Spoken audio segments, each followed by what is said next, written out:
truth? Are you tired of being so confused? You feel like you're more fucked up than the lies on the evening news. Well, just step right in. We can talk about it all as friends. And if you want, we can hug and kiss and make up for the party ends. Agree or disagree, stop offering me. 'Cause I'm everything you want, damn sure what you need.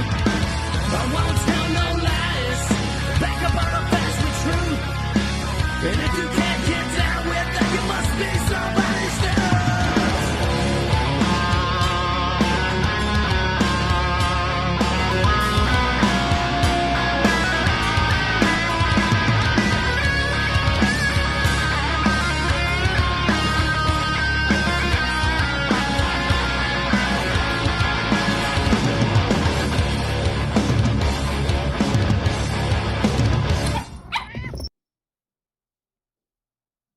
When you get a sec, check out my buddy Matthew Spear over there at the Dumb Show. Dumbshow.com. Get to see people like yours truly right here. Maybe that's a reason for you to not check it out. But check it out anyway. There's a lot of people better than me on there that a lot better stories. But check them out, dumbshow.com. Matt, take care, buddy. God bless you, everyone.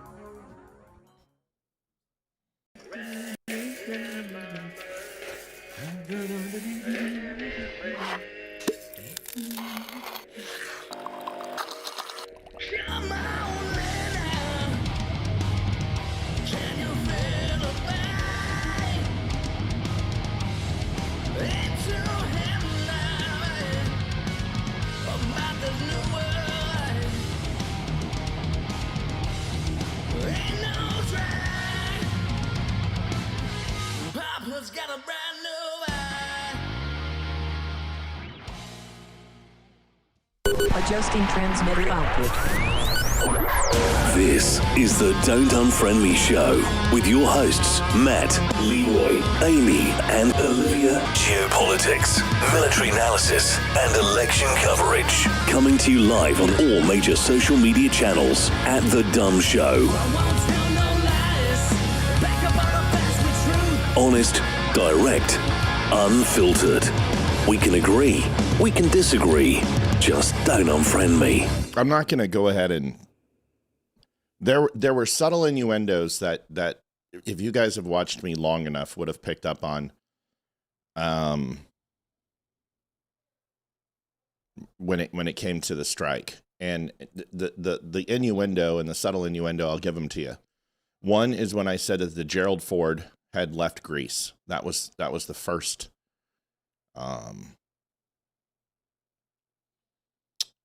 I don't know about a clue, but a subtle hint that something was going to cook off. The second thing was that I had said for 3 consecutive weeks, 4 weeks, that people had predicted that we were going to go in over a full moon and everything else. And remember what I said last night is that this would be a systematic takedown of coastal missile batteries, check. Command and control structure, check.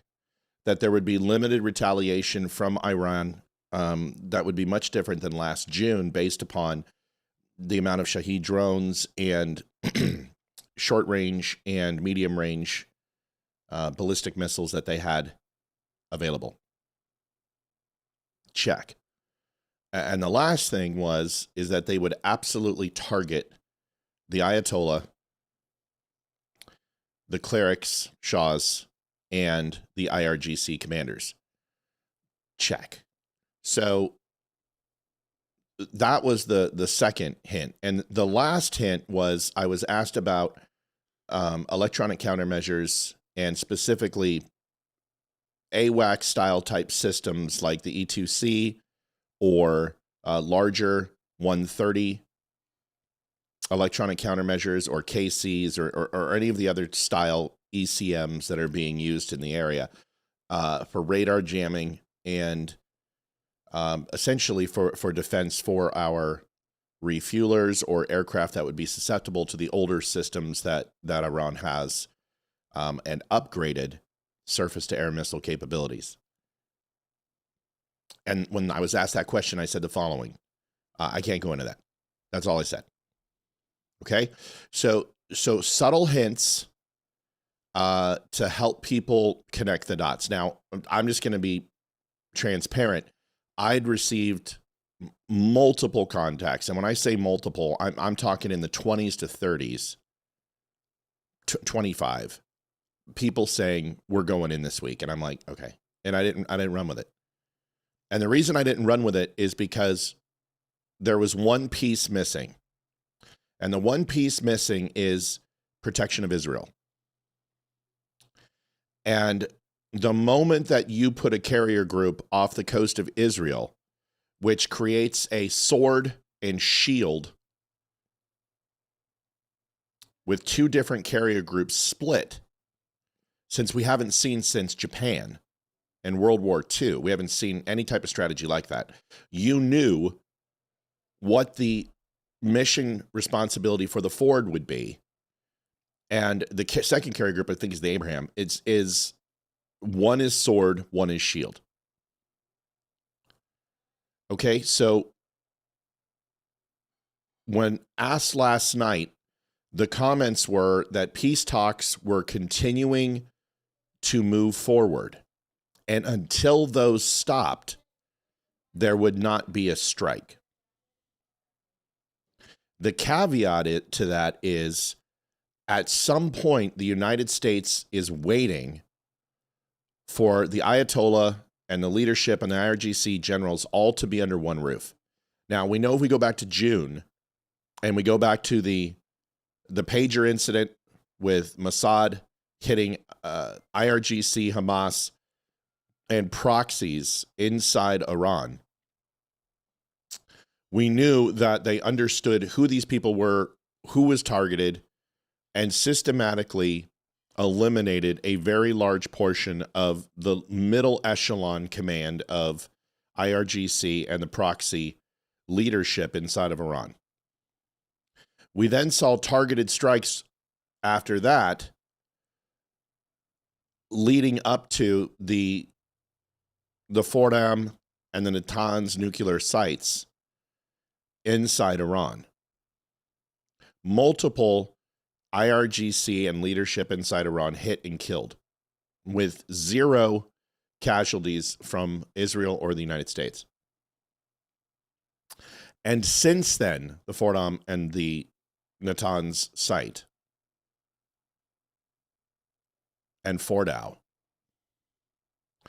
is, you have seen every single time the Iranians have brought up their coastal batteries and their man-portable missile systems, which can hit very similar to the style of the CSSC-3 silkworms, which are designed for anti-ship capabilities. They now have upgraded hypersonic capabilities and also a few other Chinese-made anti-ships. But more importantly, they have their surface-to-surface missile systems, which are medium-range and short-range missile systems. And some of these are man-portable, and others are fixed units. The fixed units have been obliterated by constant bombardment from Israel. A lot of these other man-portable systems are underground and under bunkers, a little bit harder to hit, and we're not going to spend a $2 million bunker buster to hit a couple of 20,000 goat launchers. So every time they brought those things out to target, every time they brought them for upgrade, every time they brought them up for refueling, because you don't store fueled missile systems underground. It's just, it's retarded. We would hit those, the United States and Israel. So their retaliatory force has been brought down to a level of negligible. And this is why we decided to strike, because it was optimum time. First of all, it's in the middle of the day. The level of arrogance from the United States military here is just absolutely insurmountable. Remember, when people talked about the full moon, I kind of scoffed a little bit and said, well, If we're in a full moon here, does that mean we're in a full moon over there? And as people start asking the questions, because remember, I also said that we have amazing capabilities to see through inclement weather, to see through sandstorms, to see through, this isn't 1980 anymore. This isn't Patriot games. The capabilities for low, mid, and high altitude reconnaissance inside those areas is so ultimately ridiculous that there are multiple ways to get eyes on from hundreds of miles away, and in some case thousands of miles away, to acquire and access targets in inclement weather, daytime, nighttime, rain, snow, sleet, or whatever, it doesn't matter. So to show you that, the United States hit them at like 8 o'clock in the morning, in the middle of daylight. To understand the brazen balls that it takes to do that is incredible, but it's not a risk to the United States, because we had already depleted and degraded their weapon system and retaliatory systems to negligible cost, that the Iron Dome would take it. The thing that is really why the U.S. decided to go in, here's the three reasons. One is because it was an opportune time to get all the military leadership and the governmental body of Iranian regime into one space at one time. And it was it was an orgy of HVTs. So an orgy, a shit ton of high value targets. So it was like, it's like you're coming back from a hunt, and all of a sudden a flock of turkeys just walk out there, and they're lifting up their plumes at you. And you got 25 turkeys, and you got a couple hundred rounds on you, and you're like, well, if each one of us just take a shot, we're going to basically be able to take this entire roost home. That's the target-rich environment that the U.S. was presented. Number two, that we had been planning for the last 9 months to stand down a lot of our major bases. Now, I'm going to try not to say it the right way. Bahrain. There, I said it. Bahrain. Ugh. Olivia yells at me. She, don't say Bahrain. You're not Arabic. I'm like, I know, but that's the name of it. Just say Bahrain. Okay, fine. Bahrain. Makes it sound like a freaking Barry Manilow song. I spent my days in Bahrain. It's a lot better than I spent my days in Bahrain. Do. So, number two is that Pete Hegseth, Department of Defense, Department of War, had stood down units all over in Qatar, in Bahrain, and any type of standing units, ground units in those areas.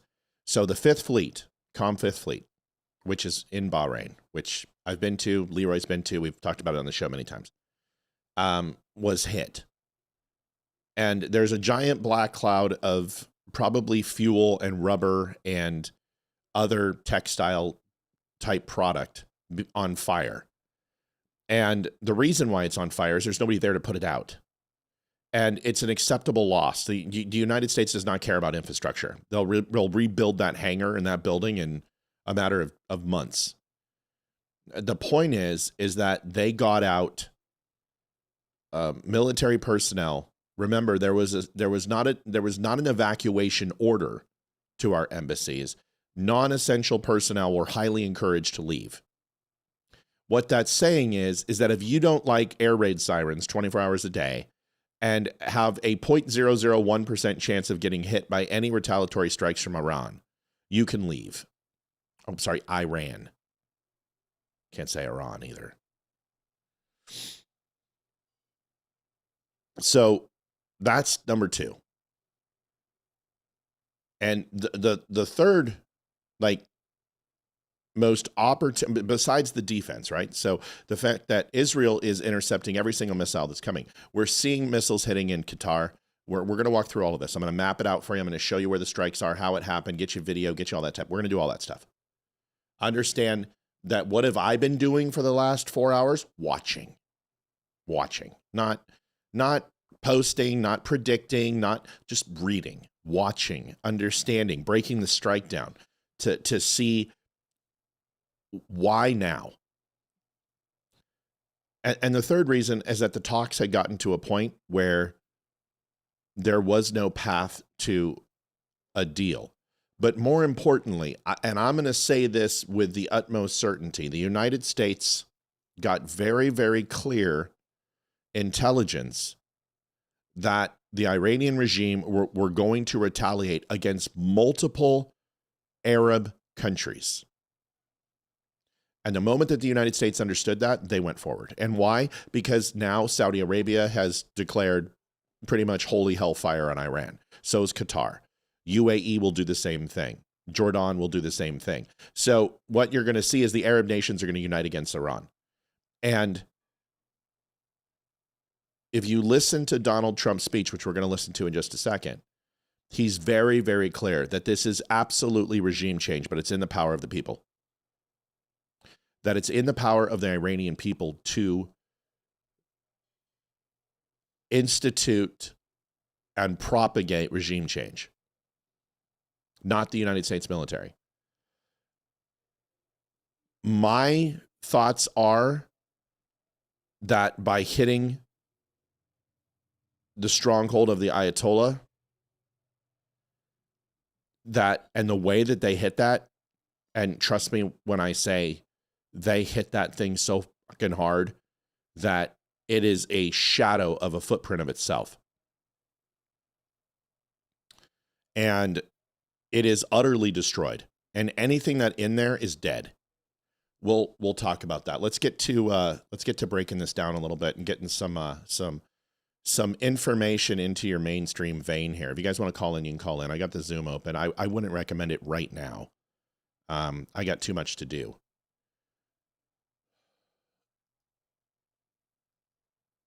So if you take a look, there are intercept and missile warnings going off in Tel Aviv all over the place.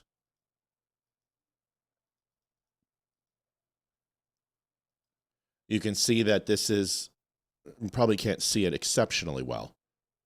And I'm sorry about that. But the website for UA is a pain in the butt. So we're going to the app. But here is a coastal battery or a man pad. And this is essentially Iron Dome. And you can see that this is the entire industrial province inside of Jerusalem and Tel Aviv area. So they are trying to randomly hit industry. They're not going after civilian sectors. Iran understands what it's doing. Iran is making a bunch of consolatory hits in order to appear that they are, taking the fight to the U.S. This is the last sputter.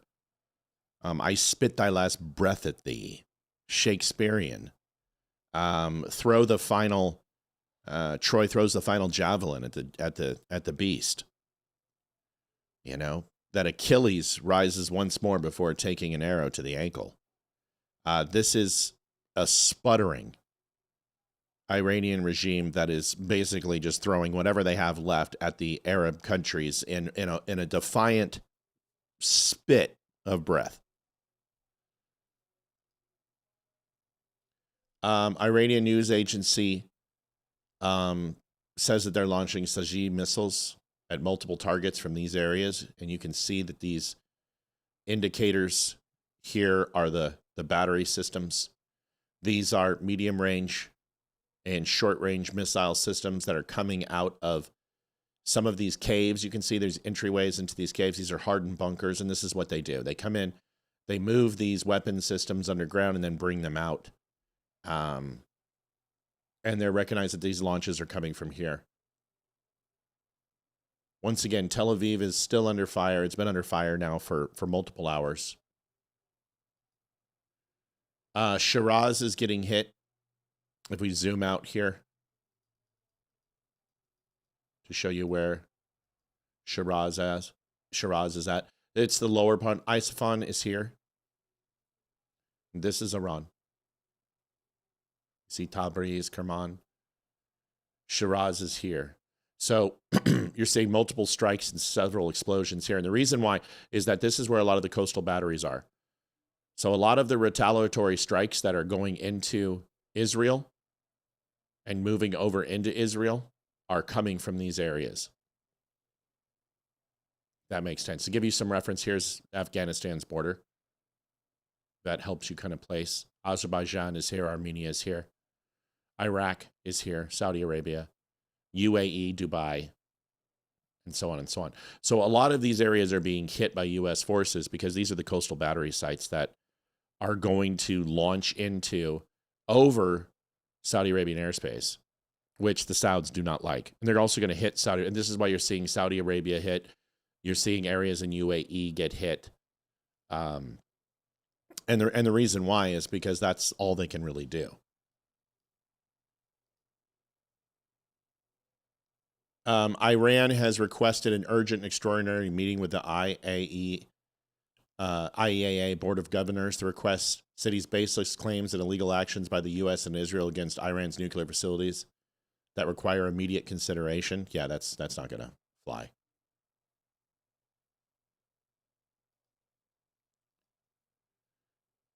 Israeli military puts out, we completed a large-scale strike against the Iranians' regime's strategic defense systems. Told you that was going to happen. Israeli military sirens are sounding once again all over Tel Aviv. You can see some of these sirens that are all over in these red areas.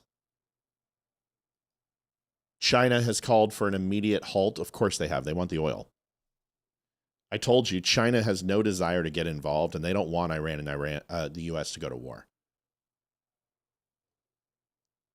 They don't want it. And I told you they didn't want it. Israeli Channel 12 citing an Israeli source. Our assessment is growing that Khamenei has been killed.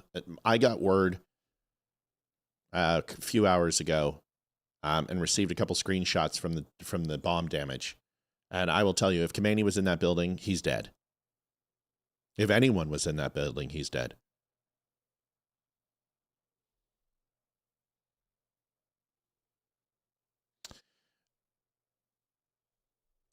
Linda,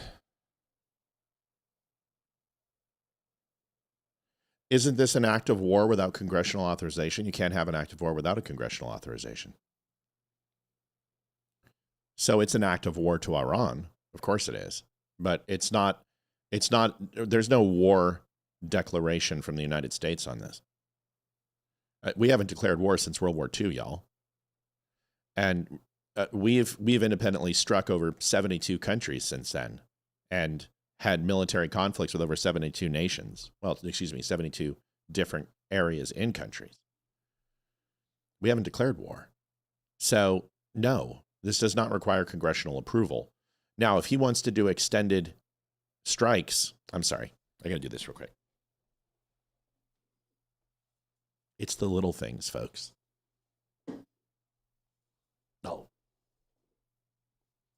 No, there we go. It's all about ambiance. You know what I mean? You got to make it. Listen, because right now a candle is more important than this war. Okay, kidding. Did we have any casualties? I haven't. Listen, you're not going to hear. BDA is going to take place, but it's not going to happen right away. The U.S. isn't going to go ahead and tell them. And here's the reason why: is because if you release casualty assessments, they're going to know where those strikes were successful and where they weren't. So right now, the United States is going to say, "Oh, everything missed. They haven't hit anything, nothing critical." And the reason why is that when you're throwing punches at somebody's rib cage, and you crack somebody's rib, you don't want to let them know. Just like in a hockey game, you don't want to tell somebody the injury report. People might be looking at the graphic going, Iran-U.S. war. This is a war. This war has not been declared. I mean, it's war. It's a conflict. It's battle. It doesn't matter. It's nuance. But declaring war is a very specific thing. And the United States and the President of the United States can have indefinite war. But he did everything he was supposed to. He notified the Gang of Eight. That's it. It's stupid.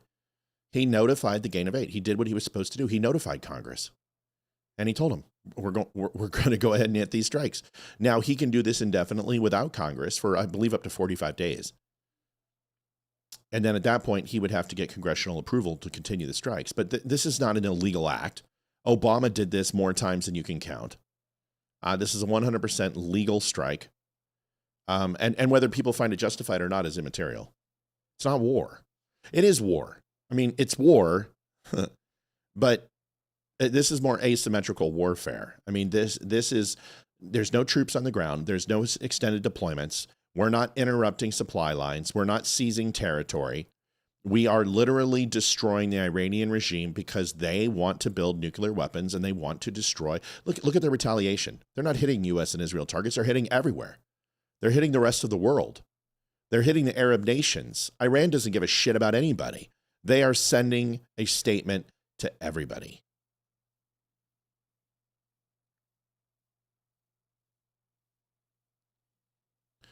So that's that.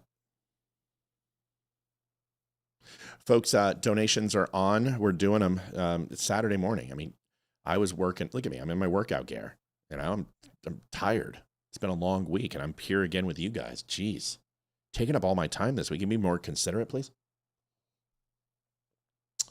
A few other things before we get to some video and stuff. Everything I'm hearing is that Khomeini's dead. Well, see, okay, let's read it because you're not wrong with the 45 days and 90 days. There's multiple facets of what he can do.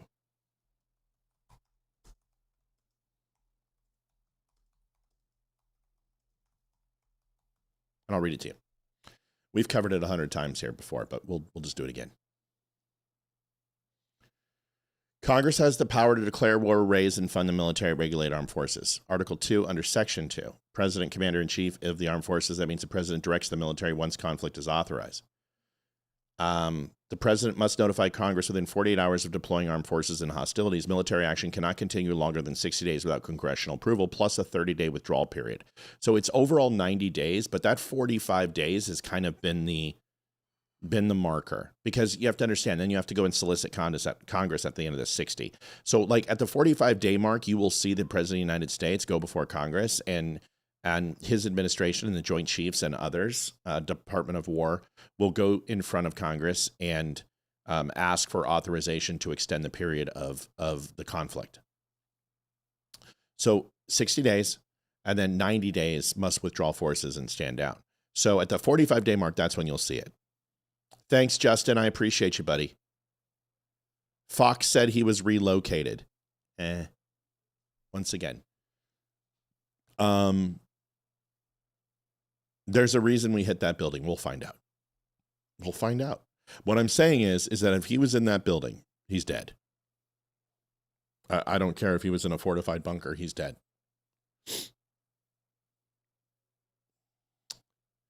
So Khan asked a question over on Rumble and says, will they attempt to strike here on our soil as retaliation?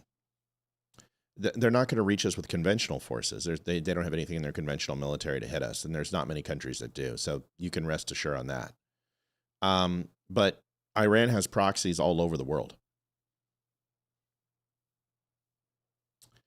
And there are sleeper cells in the United States. There's sleeper cells everywhere. And could you anticipate a massive mass casualty event? No. But could you anticipate a shooting or in a mall or a concert or something like that, or even a bomb? Yeah, of course. You've always got to stay diligent. You've always got to stay frosty. But we've lived under this threat for 47 years with Iran. This isn't like they've been calling death to America for 4 decades, almost 5. It's 5 decades.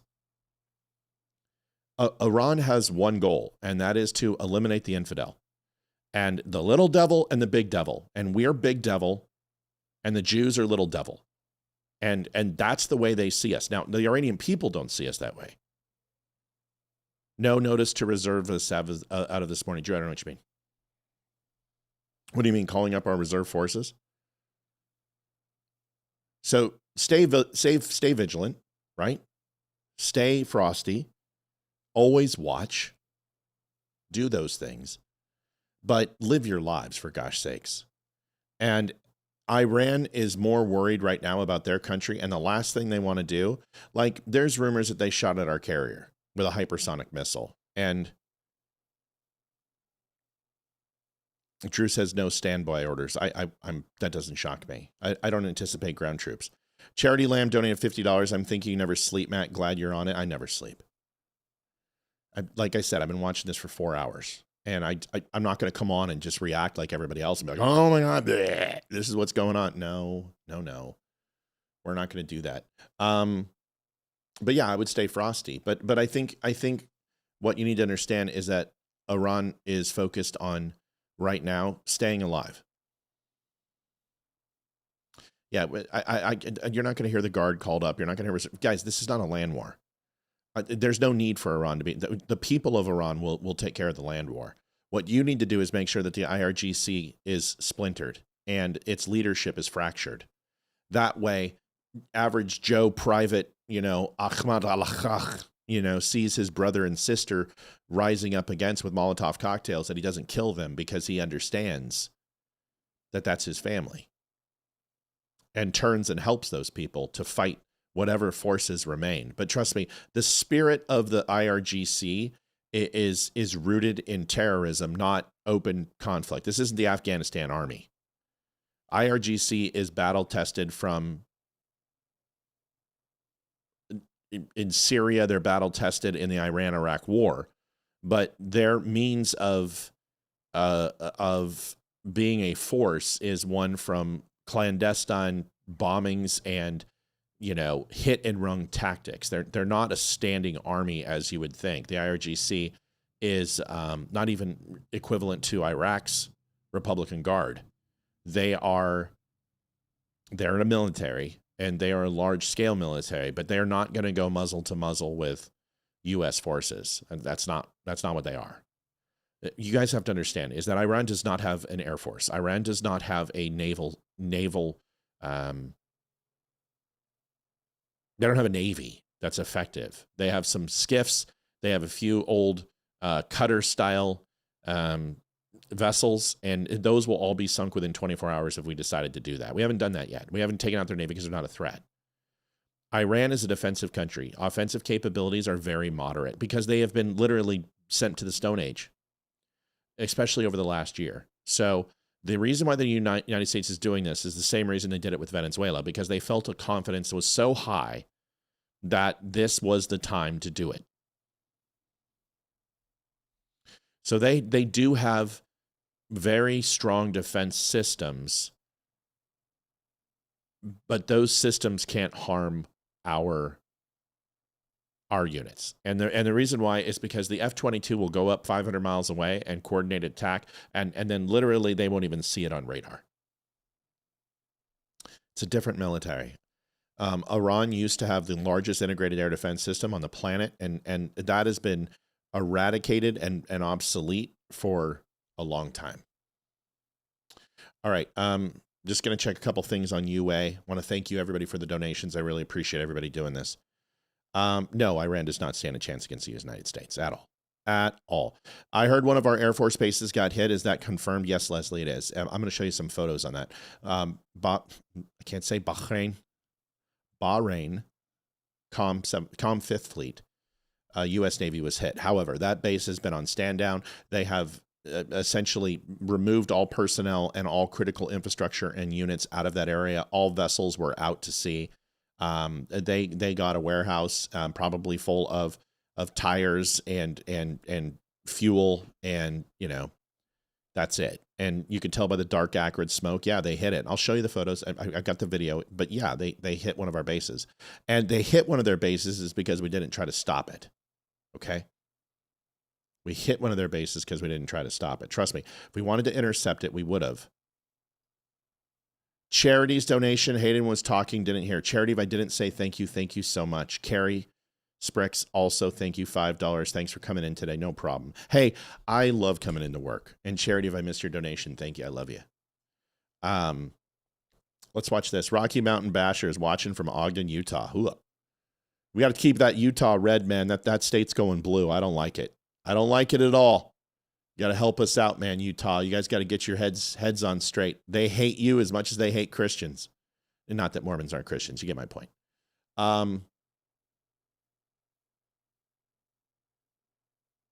So Doha, which is interesting, is reporting strikes. And that looks to be Air Base. That looks like Doha Air Base.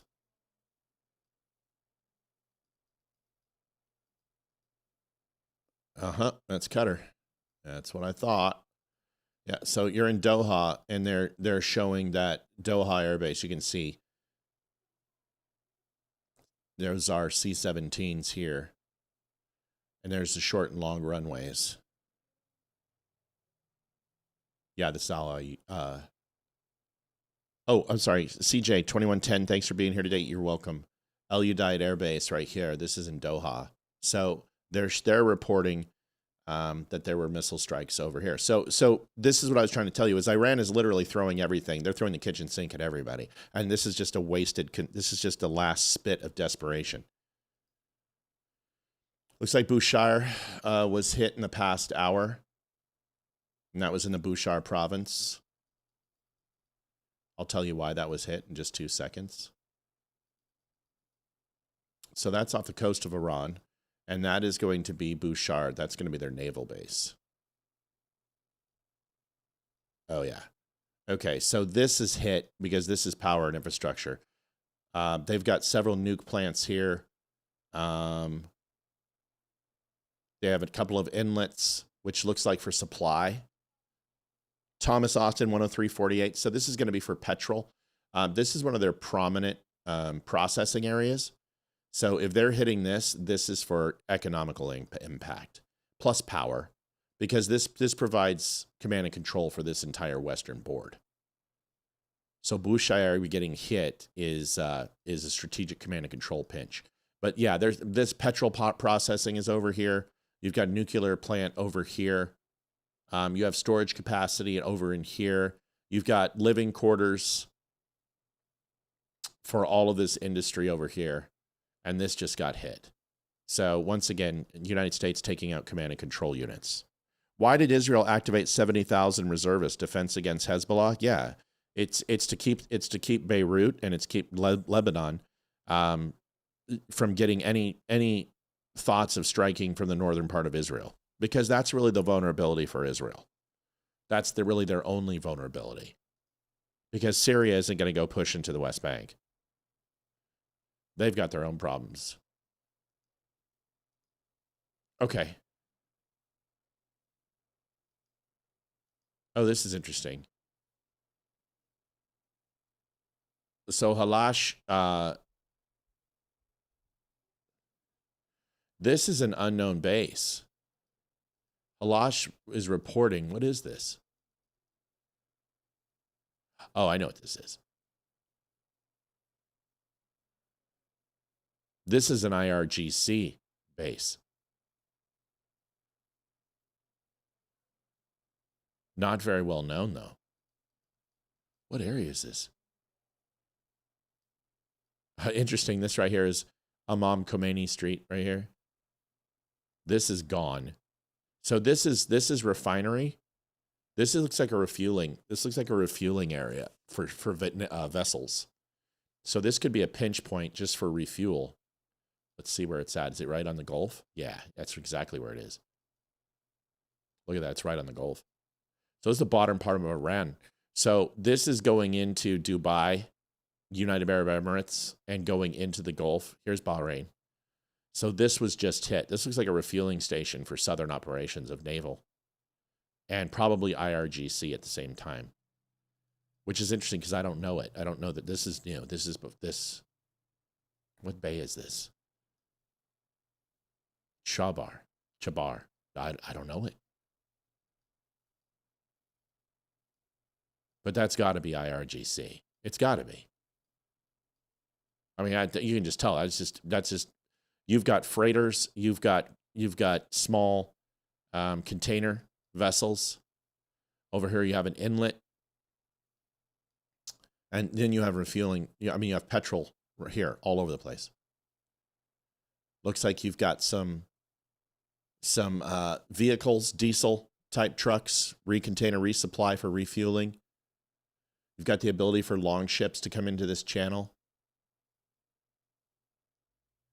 So this has got to be IRGC down here. I would almost bet it. And honestly, that's dangerous, right? I mean, you've got coastal here. You've got yourself a very, very small gap between here and here. What, 60 miles, 70, maybe 70, 80 miles in this inlet before you get to this choke point? I mean, this is a great place to put up silkworms and go after vessels and ships, especially if the United States is going to put anything in the Gulf. See if there's anything else. Turkish president says Turkey does not permit the use of the airspace in the attacks on Iran. Turkey does not permit the use of any of its air. Yeah, fuck you, Turkey. Nobody cares what you say. Nobody cares. U.S. officials tell that the war has begun with simultaneous U.S. attacks. Thomas Austin, 103.48. Did I miss it? I'm looking up. I'm sorry. Tommy, I love you, buddy. Thank you. Sorry, guys. I'm looking north. I'm up in my big screen here. I'm not even focused. I'm sorry.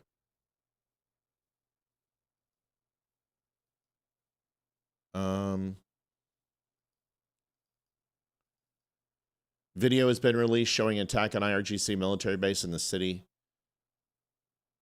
of Sanajah. Okay, this is Marand Industrial City. This is east of Azerbaijan. I don't know if this was targeted by Iranian forces. I'll tell you in 2 seconds.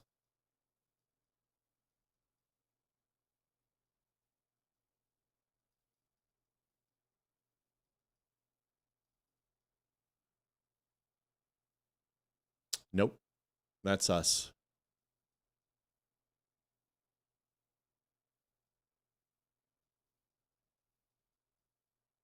So you got a lot of civilian population over here. So this is more industry. They're economically, literally castrating Iran. Are we sure who struck our base? Bob says. Yeah. I mean, listen. I mean, we could go into, you know, conspiracy theory. Not saying you are, Bob, and say, you know, it was the United States or it was China or Russia. They're trying to escalate this war. No, this was Iran. I said it earlier. They literally. This is their last gasp. They're just throwing everything they can around the surrounding countries that are not essentially Arab enough for them, which would be UAE, Qatar, Jordan, Saudi Arabia.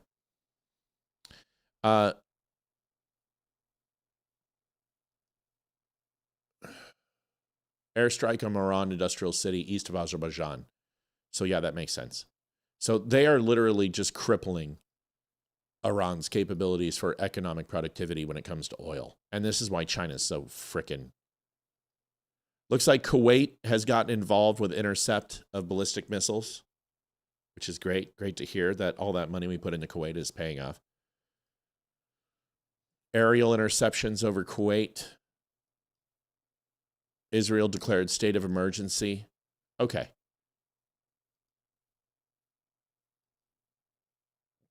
A lot of this is being taken down. A lot of this stuff, you guys got to understand, this is a very, very high-paced site. This is a lot of intel, former intel, don't have access to secure systems anymore. They'll use this because this is giving you real-time analysis of what's going on. Unfortunately, a lot of stuff gets taken down and censored by either the ones being attacked or the ones doing the attacking. So you don't want a lot of this data out in the open, especially when you're when you've got, you know, people attack. Paul Hurst, thank you, donating $5. God bless our military. You don't want to release a lot of this information because this is giving you BDA, it's giving you bomb damage assessment. Anyone can look at that and go, holy shit.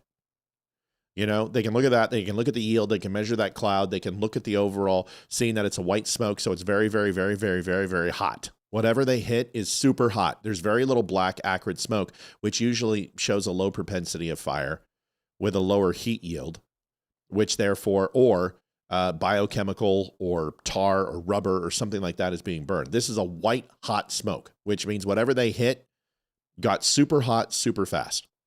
So having this photograph right here, Patricia Good, 2625. We love you, Patricia. Thank you, hon. when you see this, you're immediately like, oh, well, whatever we hit, and here was our target, got super hot, super fast. So anything that's in there is dead because it was essentially sucked the air out of it. It immediately became, 800 to 1100 degrees plus and vaporized the air to turn into a superheated steam and smoke. White smoke is a clean, hot burn. You might even see some remnants of red in here from the heat signature, but this is a hot fire. And that will tell you got BDA from that.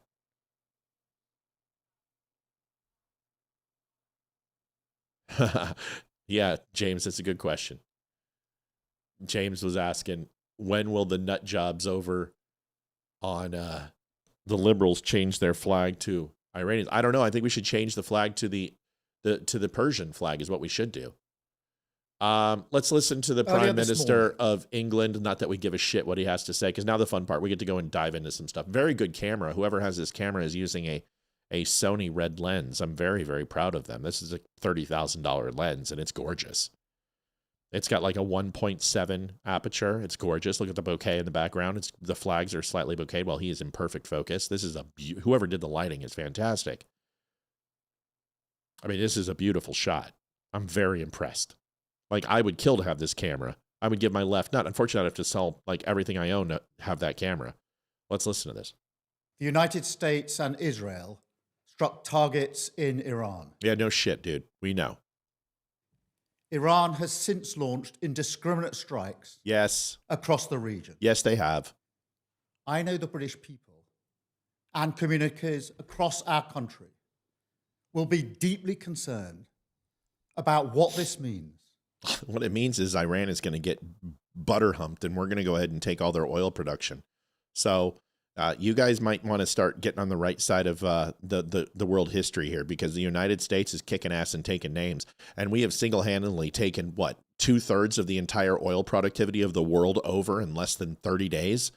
Yeah, England, if you guys want to literally not burn your Crown Victorian luggage and your mahogany desk from Mum, you might want to start pulling your heads out of your ass and realize that the Arabs are not taking over the world, you stupid fox.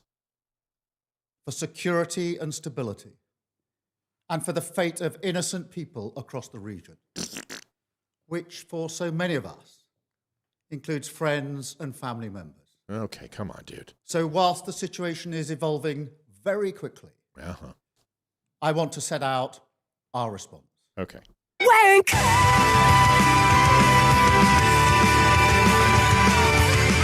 All right. I hate the British. I'm just letting you know. Not all. I've got a lot of friends over there, but I can't stand Parliament. I just can't stand them, folks. They remind me of Canadian Parliament.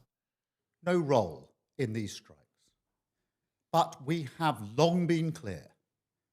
The regime in Iran is utterly abhorrent. There you go. All right. Now we're talking. Thousands of their own people brutally crushed dissent. All right. Come on. And sought to destabilize the region. I know. You have to take a side now. Even in the United Kingdom. Okay. All right. The Iranian regime poses a direct threat to dissidents and to the Jewish community. Okay. All right. Take a side now. Take a side. Over the last year alone, they have backed more than 20 potentially lethal attacks on UK soil. Yeah. They killed 30,000 people and they wanted to assassinate the President of the United States. Get there. They must never be allowed to have a nuclear bomb. Develop a nuclear weapon. Yeah, we know. Come on. Say it. That remains the primary aim of the United Kingdom and our allies. Great. Say something. Including the US. Okay, say it. I condemn Iran's attacks today. Okay. On partners across the region. Okay. Come on. Many of which are not parties to this conflict. That's right.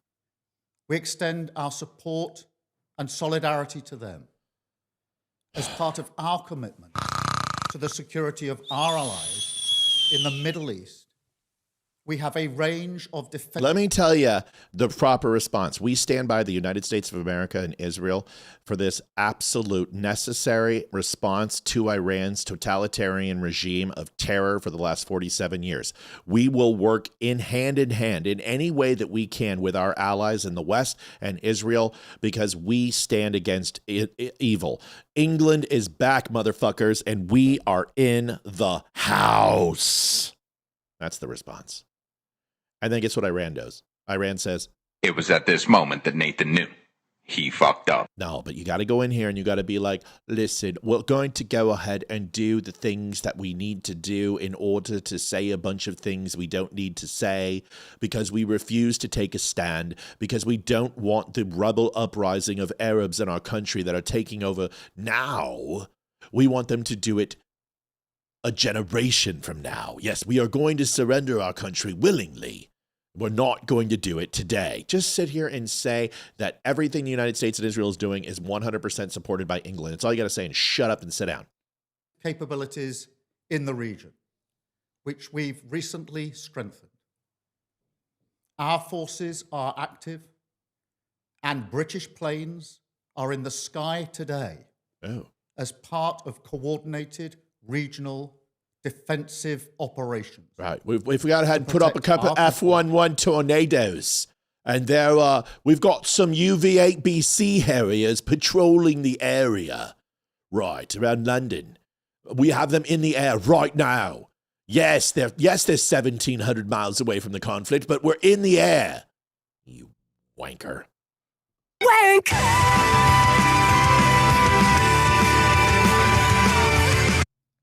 Our interest I miss Tony Blair and Margaret Thatcher. I'm just saying.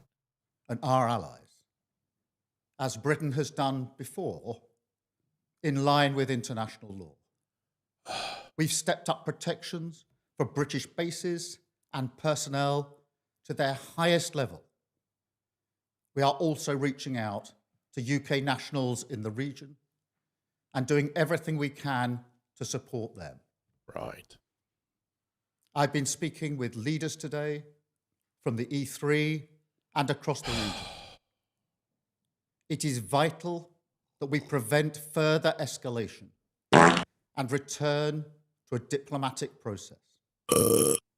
We want to see peace. Dude, you just said Iran is a terroristic, totalitarian regime that is indiscriminately attacking countries that had nothing to do with this. And then you're like, we need to get back to talking to them. We've got one in the kipper. We've got to sit down and have a conversation with these blokes. They just need a spanking by their daddy. Okay? We need to Prince Andrew them like they're little kids. You know, just give them a little spanking on the tush. Then we can go back and talk to them. Democrats piss me off. Wanker. And security, and the protection of civilian life. Iran can end this now. Yeah. They should refrain from further strikes, give up their weapons programs, and cease the appalling violence and repression against the Iranian people. But we should talk with them. Who deserve the right to determine their own future. But we should talk with them. In line with our long-standing position. Okay. This is the route to de-escalation and back to the negotiating table. Yeah, let's negotiate with a bunch of terrorists and people who want to kill us all. Yeah, that sounds good. Let's listen to England for foreign policy advice. Right. The English Empire that literally raped and just destroyed entire countries based upon their greed. Yes. Let's listen to the Empire of England. The one that Iran is this way because of England, because they absolutely leveraged the United States to fight their war. You know what's amazing is all these little black pill morons like Nick Fuentes and all these other douchebags are like, the Jews are having us fight this war. You retards don't even fucking know how Iran came about or why it is Iran today. When it was Persia, when it was running an open republic, when it was more democratic than any other place in the Middle East. It was a peaceful place, and the Persians were good people. You know what? They made a mistake. They let in Arabs. They let in Muslims. And 1,000 Muslims turned it into 30,000 Muslims in less than 10 years. They overtook the entire fucking government and they've never left. You want to know who created this vacuum? The fucking English. And they used the United States as a proxy to go ahead and take over their oil industry and made them go ahead and segment and remove themselves from the world stage. England didn't want that. If you just do a little bit of history, it has nothing to do with the Jews, you boners. It has everything to do with the English. And now the English are like, listen, we need to have diplomacy. Diplomacy? For 47 years, you've wanted us to destroy Iran. Now what are you doing? Oh, we need to sit down and sing Kumbaya, mate. Well, we just need to hug. We just need a little kiss on the kaffa. You know, a little bit of love. I don't know why I became South African at that point.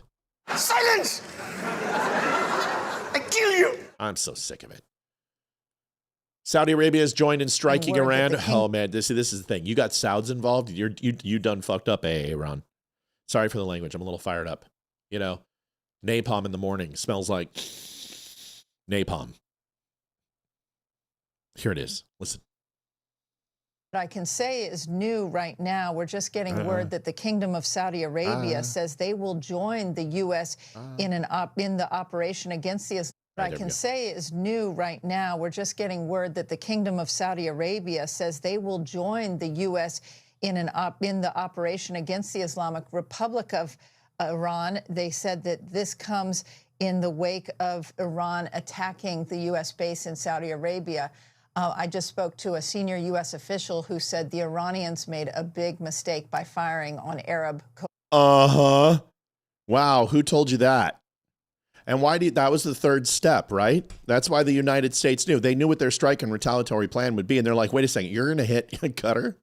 You're going to hit Saudi Arabia? Jordan? United Arab Emirates? Okay. You go, Iran. You go, boy. You just do that thing. Special Ops Security reporting. Well, they found out you brought down the thunder. Well, now you've got it. Partners. Now they are likely to respond. So by Iran firing missiles at UAE, Bahrain, Qatar, Kuwait, Saudi Arabia, and Jordan, they are now likely to fire back at Iranian targets. So those coalition partners are now going to enter. Ladies and gentlemen, I'm letting you know Iran is no longer going to be... The Arabs have risen against you to back up the Jews. And for all you black pill fucktards out there, the Nick Fuentes, Hodge twins, Candace Owens, Tucker Carlson, all you grifters, you're going to see peace in the Middle East as soon as Iran is taken out of the picture, and you are going to see Jews and Arabs hug and kiss and reunify, because the sad part is, you black pill retards, the Arabs actually believe that Israel is responsible for the land, and they think it's theirs because they were relegated to it by the Arabs. They may not love the Jews. They may not agree with the Jews, but they at least agree with their rights to exist and die in an open conflict with Arabs at least. They at least have a right to get on the battlefield and die with honor. They don't like the terrorist regimes. They don't like the proxy wars. They fucking hate Iran because Iran has created instability and kept a lot of their nations into camel days, pumping their water. They want capitalism. They want money. They all want to look like Kuala Lumpur and Bahrain. They all want to look like the UAE. That's what they want. They want oils and riches and to fucking sleep in only one pair of sheets and then burn them and put on a new pair the next day. They never want to wear the same Argyle, toe shoes with a bell on the end of it going like the Iron Sheik. One a day, then they want to throw them away. They want out of the dark ages. They want air conditioning and cold water. They want to be considered somewhat recognizable on the world stage other than to use them for their airspace or oil. And the only way you do that is to get rid of Iran. I'm so sick and tired about this is regime change. This is war. It's capitalism. It's the way we do things. This is why you speak what you speak. This is why you've got that phone in your hand. This is why you live in air conditioning in the greatest country in the world, is because we blow up idiots.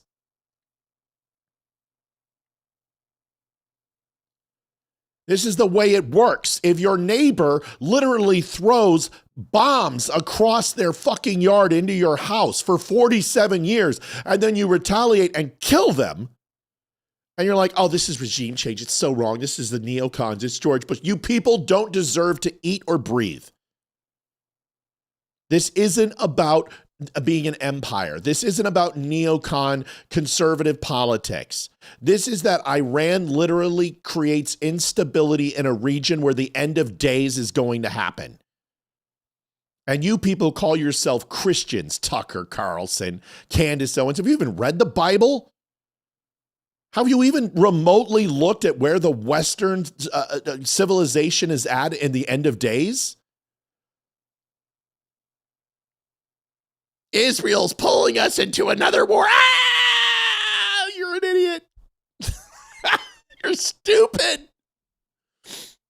Oh my God. See this, you can't, it's like explaining a molecular fission to a person who believes that the smallest matter on earth is a grain of sand. You just, listen, you just can't talk to people. It's the Jews.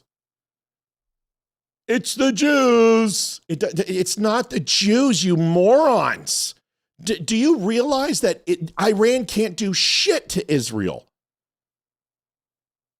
Nothing. Why would we need to go do their bidding? Do you think it could be something larger? Did you see Iran's retaliation? How come you retards can't see what Iran just did? They just brought in 7 other Arab nations and attacked them for no reason. Saudi Arabia defended Iran. Jordan defended Iran. Qatar defended Iran.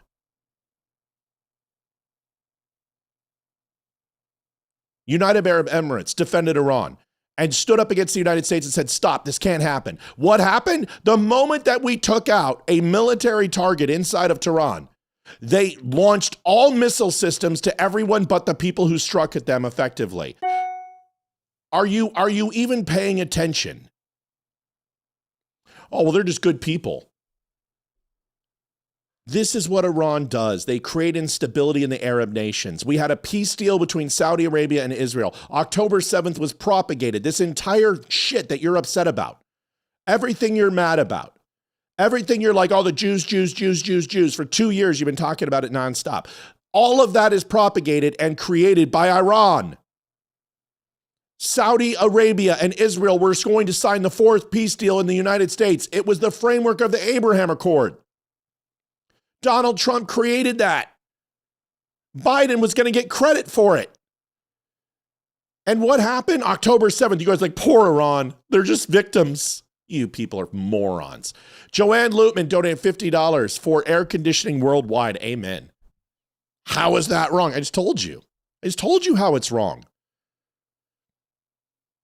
I just explained to you how it's wrong.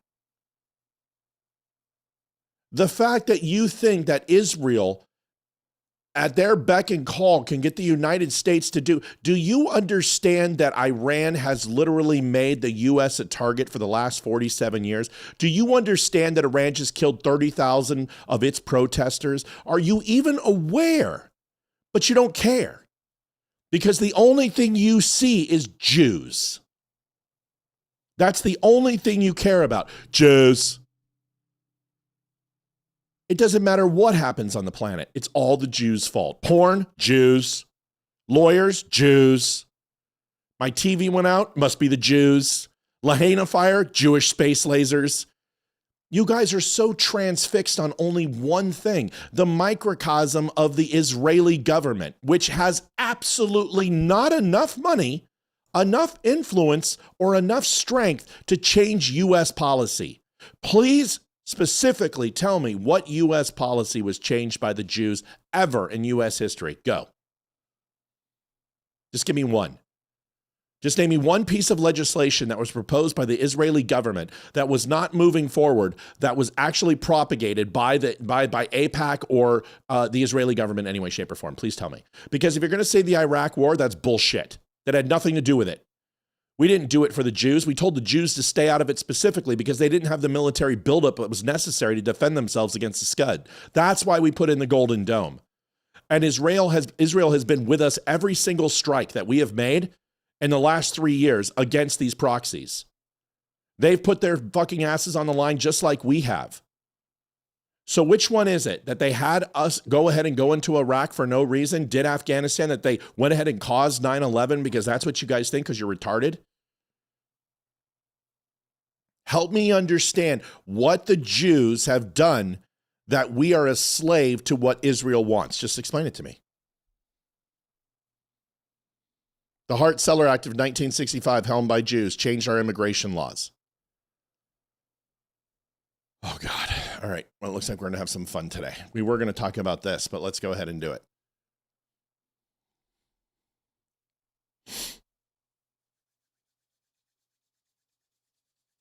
Call in, by the way. Don't just send texts.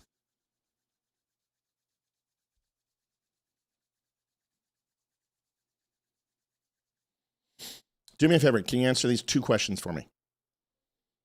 With the Hart-Celler Act, who proposed it? You just said the Jews did. Who?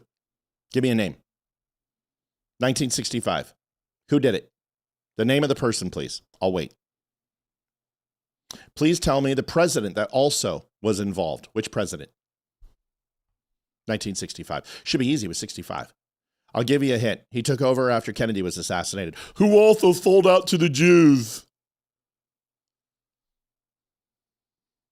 He wanted to stop them from getting a nuclear weapon. That's actually not true. Kennedy was 100% a proponent of Israel. Supported Israel from funding, supported Israel as a sovereign state, put the first Israel map inside the United States in the halls of the White House. Kennedy didn't hate the Jews. You guys make shit up all day long. Just tell me what. Emanuel Celler proposed the bill. Wrong. You're absolutely wrong. It's 100% incorrect.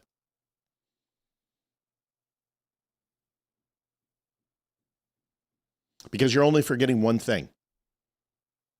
And you only tell half the story. What about Philip Hart? Who was he? What nationality was he?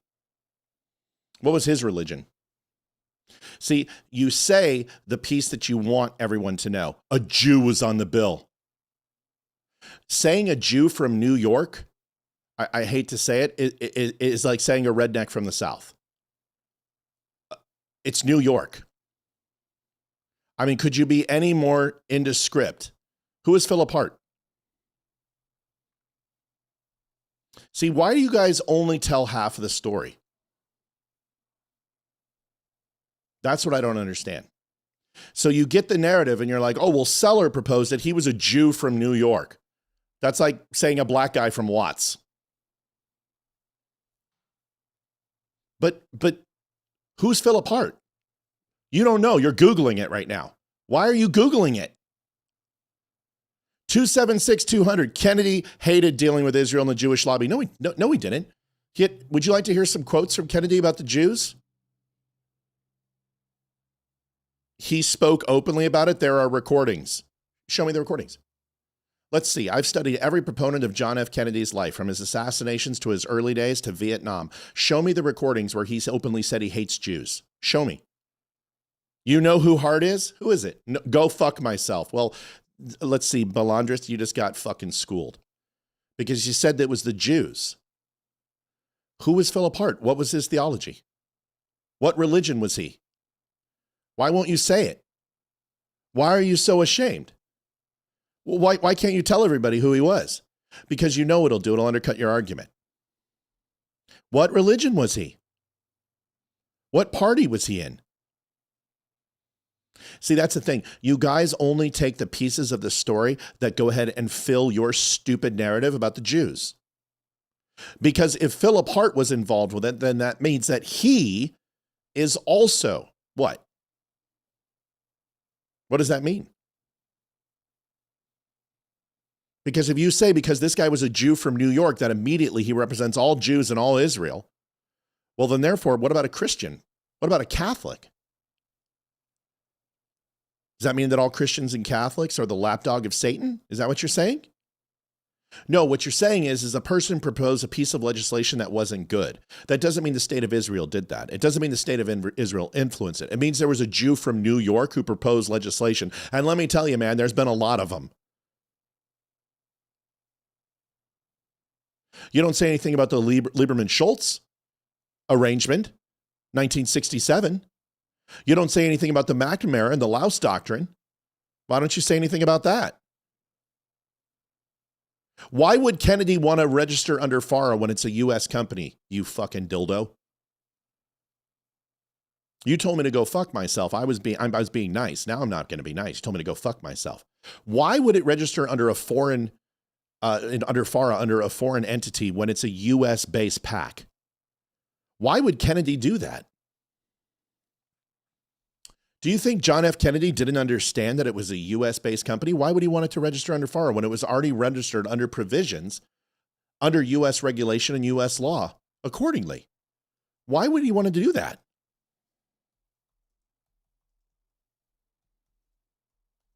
Could you answer me that, Batman?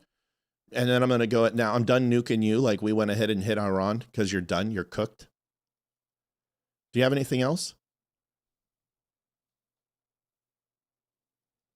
No, nothing. All right, man. Oh, American Israeli doesn't sound U.S. based to me. Oh, so you just want to shift gears and get off your topic that you brought up. You're still not going to tell me who Philip Hart was. You're not going to tell me what religion he was, will you? You want to know why you clowns never win and you never beat me? Because the only thing is I can say is that I can go ahead and say that Israel has done good things and bad things.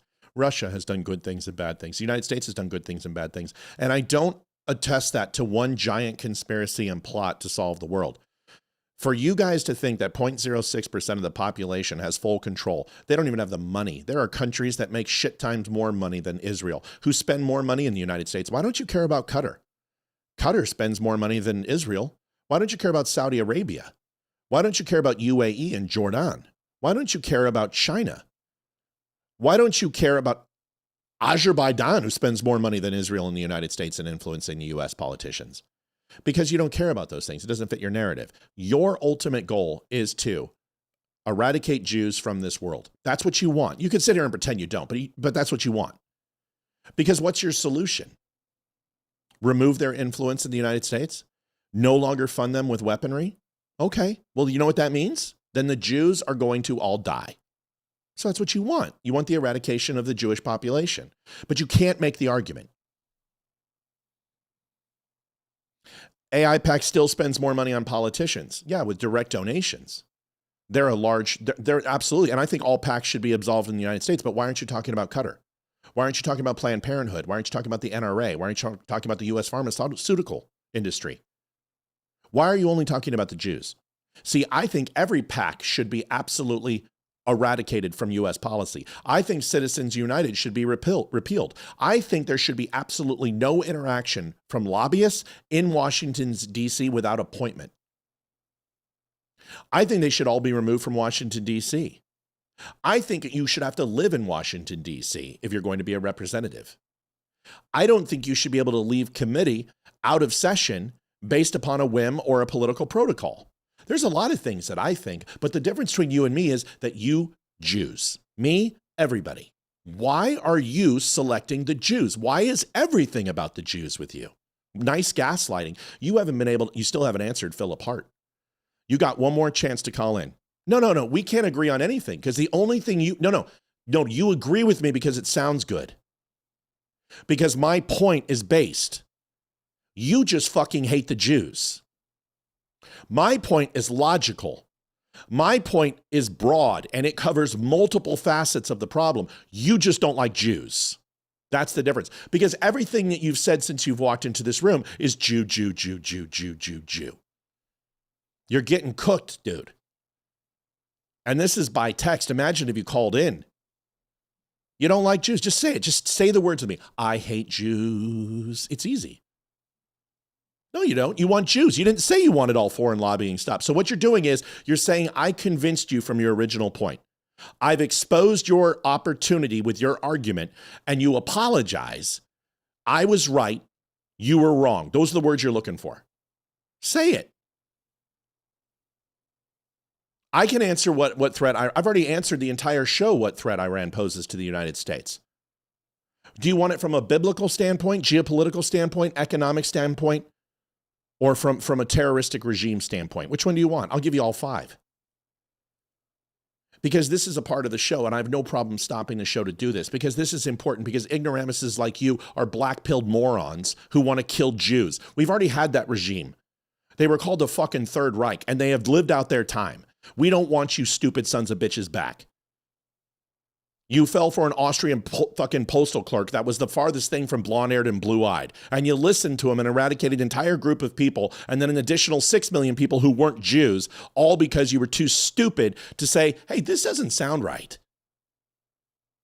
The most prosperous times for Germany, from what? From 1878 to 1907 were under the Jews. And it wasn't our fault that we signed the Versailles Treaty, where they neutered the Germans and allowed to take their military. That wasn't the fucking Jews that did that. That was the world stage. Yet we went ahead and found our scapegoat to rise Germany against a certain group of people and based upon their ethnicity and blame them. We're going to use religious doctrine to say that they killed Christ, even though we don't even believe in Jesus. This is good stuff. And you guys are smoking it today. You can't stand the Jews because you're jealous of them. They're God's chosen people. You don't have to like that, but that is what God's MO has been ever since we read the first text, when he died for all of our sins on the cross. Self-sacrifice is always what he does, and the people who betrayed him the worst were the ones he showed the most deference and love to. That's the one he showed forgiveness to, because if you can forgive your enemy, if you can forgive the person you hate the most, then that is godlike and that is omnipotent. And you people, you call yourself Christians, are jealous and you're pathetic because the Jews are accepted by Jesus because he is a Jew. Everything you guys say, everything you guys do is just wrapped up in ignorance and stupidity, and you guys are lopping up the slop, just like the frickin' neo-Nazis did in Germany, because you don't have a thought. Okay, but dude, call into this show. You're done. All right, so moving on. Troll cooked. Won't call in. Doesn't have the courage. 276-200-2105. I'll answer any question you have, but you're going to call in. We're not going to do chat. You're not going to hold up my chat. You already got cooked. Cooked. Here's the rest of it. If I can find it. There it is.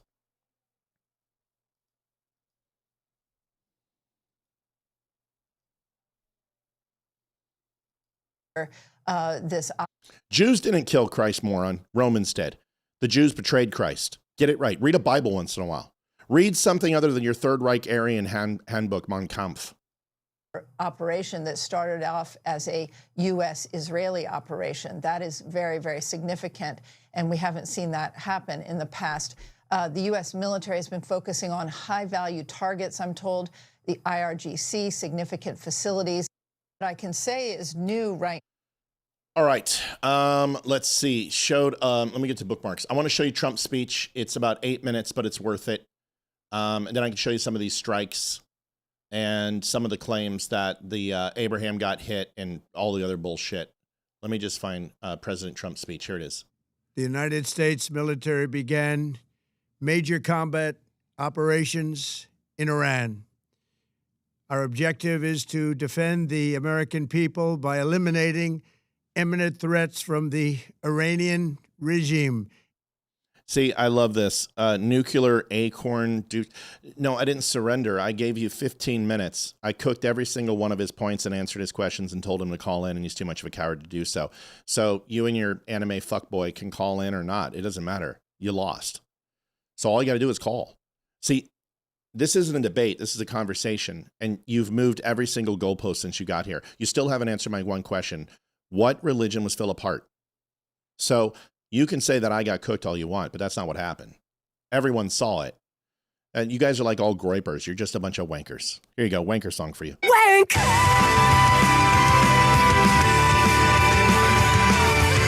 Cooked. A vicious group of thank you, very Clifton. hard, Clifton Williams, $20. Thank you for my schmeckles. terrible people. Its menacing activities directly endanger the United States, our troops, our bases overseas, and our allies throughout the world.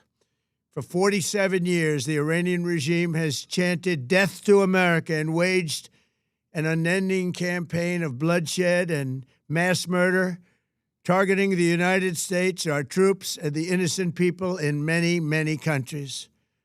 Among the regime's very first acts was to back a violent takeover of the U.S. Embassy in Tehran, holding dozens of American hostages for 444 days. In 1983, Iran's proxies carried out the Marine barracks bombing in Beirut that killed 241 American military personnel. In 2000, they knew and were probably involved with the attack on the USS Cole. Many died. Iranian forces killed and maimed hundreds of American service members in Iraq. The regime's proxy. Listen, here's the thing. You guys can continue to debate Balindris, whatever. His entire position is supersessionism. It's the only thing that these guys have. And it's them trying to interpret the word of God with no investment into it. Okay? Whoever's teaching you whatever you're espousing right now you are Reddit Christians. Okay? You repudiate the Old Testament because it was written by Jews. That is what you do. And the moment that you repudiate the Old Testament and don't understand the leanings into the New Testament, you have this supersessionism viewpoint that the Jews are eradicated from God's good grace and will, which is completely the most ridiculous comment ever. Because if anyone has demonstrated that they have God in their corner, it's the Jews. You guys like to go ahead and rest on the laurels that they've been eradicated and ejected from 172 countries. Yeah, but you don't say why they have been castigated out of those countries. You can't explain why. You sit there and say, well, because they take over the banks and then they put in porn and, no, that's not what happened. But you don't care about that. Ancient Judea. And if you go back to the days of ancient Judea and you look at the overall history in the Arab countries and Jerusalem, you will realize that the claim to that land is 100% with the Jewish people. Jesus Christ had never repudiated the Jews. He never castigated aspersions upon the Jews. But you like to go ahead and say that because you completely ignore the Old Testament. You have a revisionist influence of the New Testament only.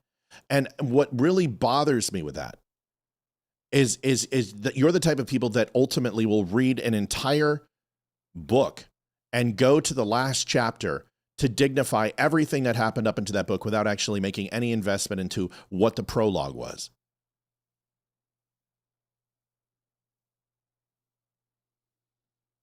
You can't even get it right when you're saying that, well, the Jews killed Jesus, because that's not what happened. But you can go ahead and espouse all these things that you want. It does not change the subject. It does not alter the subject of Israel has absolutely 100% not proposed any legislation in the United States of America that has been passed by the Israeli government. There are politicians who have been influenced like every other political action committee, like every other country. Let me ask you this. Who proposed the Patriot Act? Was it the Jews? Because that single-handedly is the most damaging piece of legislation that's happened in U.S. history. Who did that? It's amazing that you guys don't assert everything to the Jews, considering that you consider that they run everything in the world. Yet the Patriot Act was the most damaging piece of legislation in the U.S. It removed the right of privacy for every single American, yet you won't tell me who proposed that.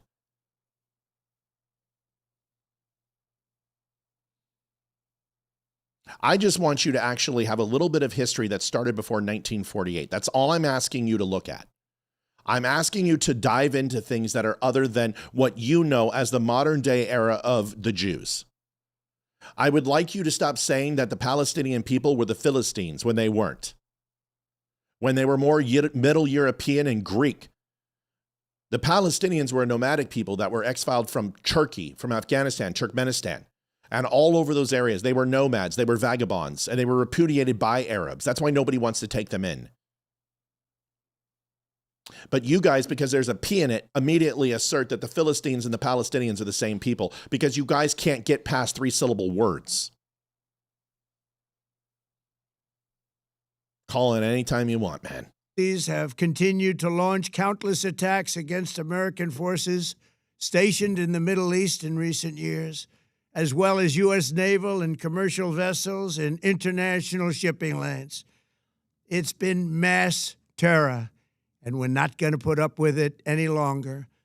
From Lebanon to Yemen and Syria to Iraq, the regime has armed, trained, and funded terrorist militias that have soaked the earth with blood and guts. And it was Iran's proxy, Hamas, that launched the monstrous October 7th attacks on Israel, slaughtering more than 1,000 innocent people, including 46 Americans, while taking 12 of our citizens hostage. It was brutal, something like the world has never seen before.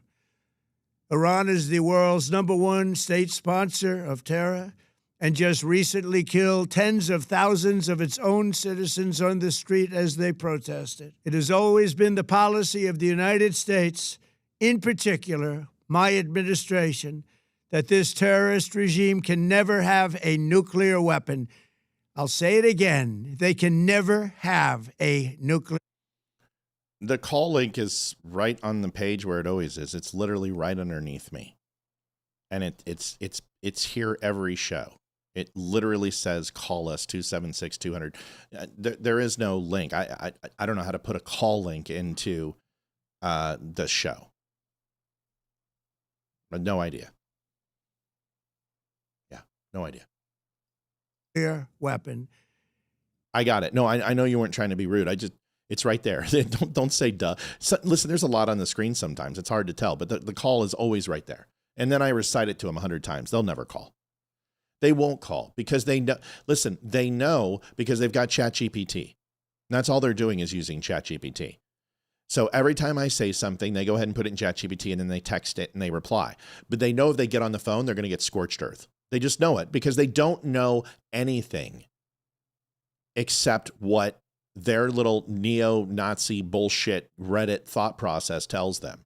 And listen, this is my Saturday. I get to interact with the audience any way that I want on a Saturday. Monday through Friday, I get to be calm and nice and ignore those people and just focus on the show. Not today. Bobby Richardson, donate $51.99 USA. Yes, ma'am, USA. Outstanding. Here we go. That is why in Operation Midnight Hammer last June, we obliterated the regime's nuclear program at Fordow, Natanz, and Isfahan. After that attack, we warned them never to resume their malicious pursuit of nuclear weapons, and we sought repeatedly to make a deal. We tried. They wanted to do it. They didn't want to do it. Again, they wanted to do it. They didn't want to do it. They didn't know what was happening. They just wanted to practice evil.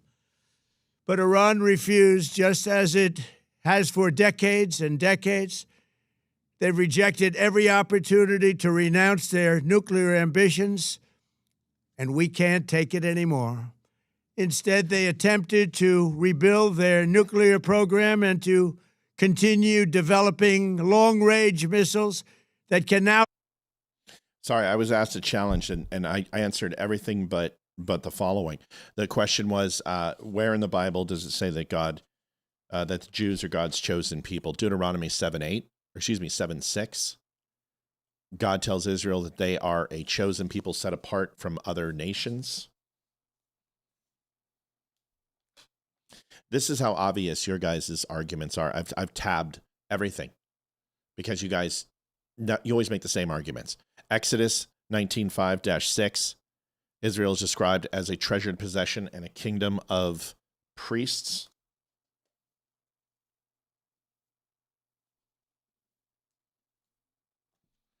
Genesis 12:1-3. Writing these down. God's covenant with Abraham promises blessings to the descendants and that all nations would be blessed through them.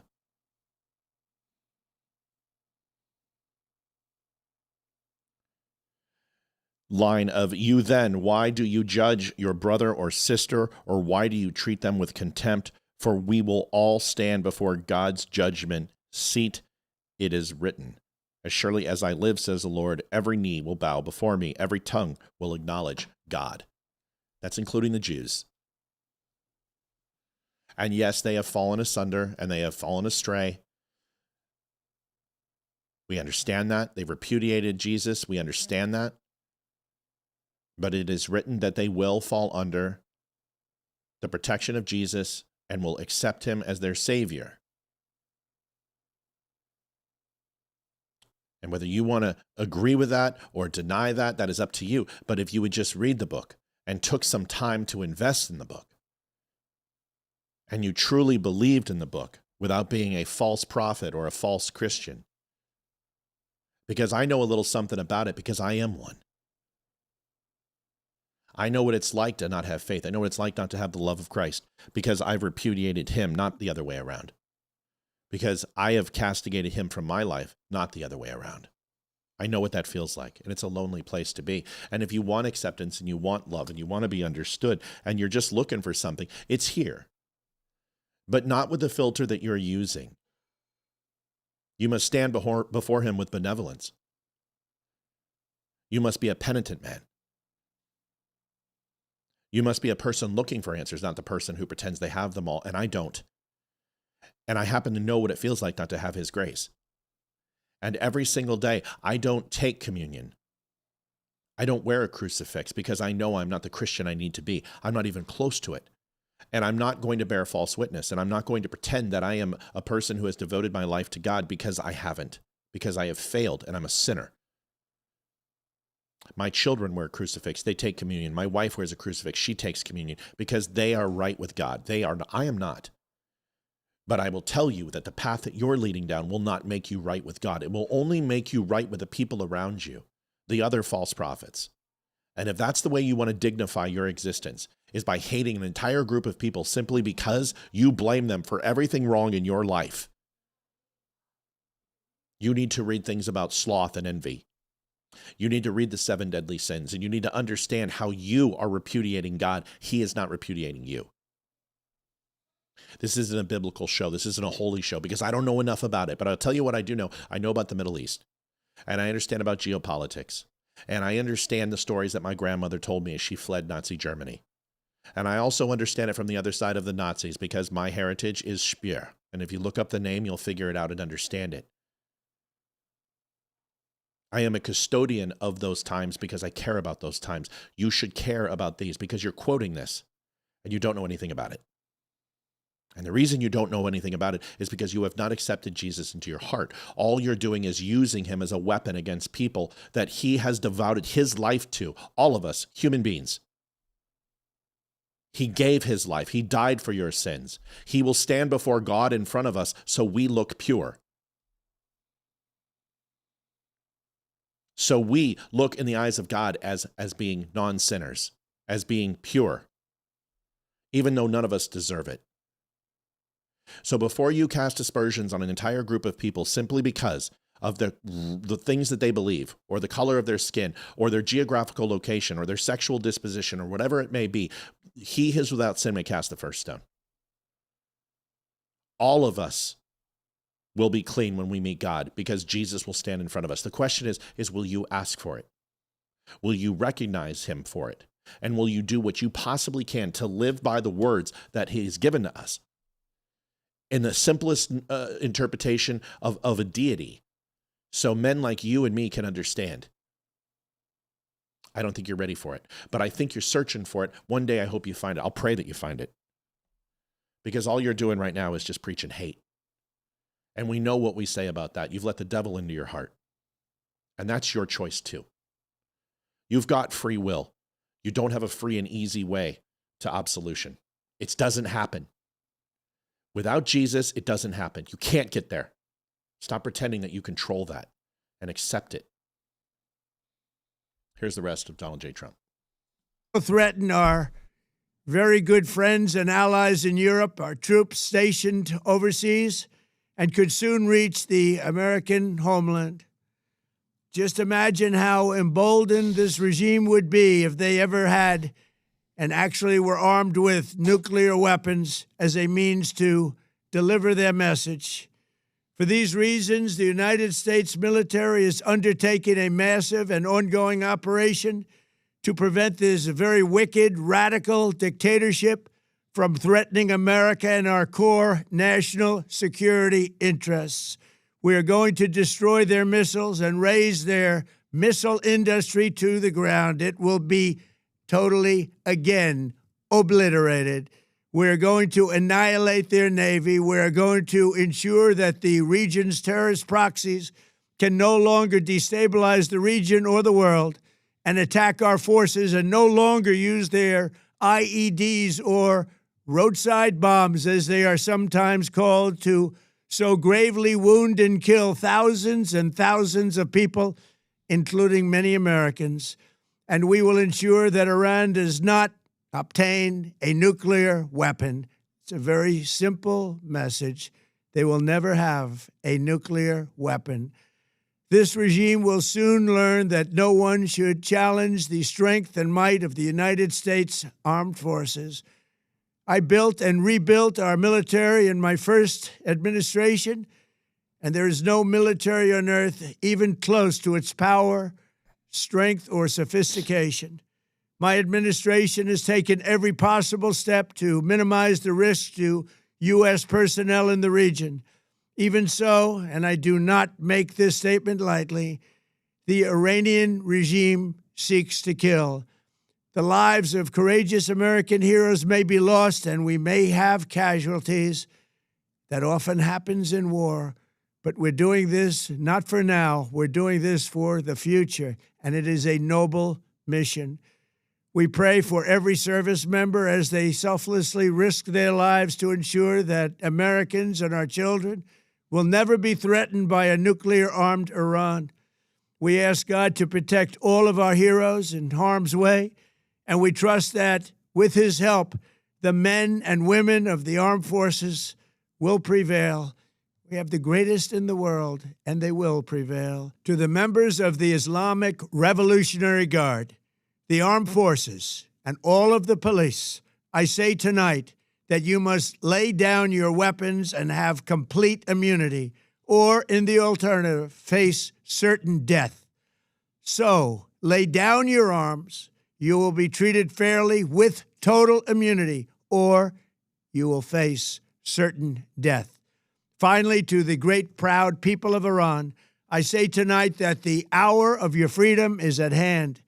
Stay sheltered. Don't leave This is the most important part of the speech. Listen to it clearly. Your home. It's very dangerous outside. Bombs will be dropping everywhere. When we are finished, take over your government. It will be yours to take. This will be probably your only chance for generations. For many years, you have asked for America's help, but you never got it. No president was willing to do what I am willing to do tonight.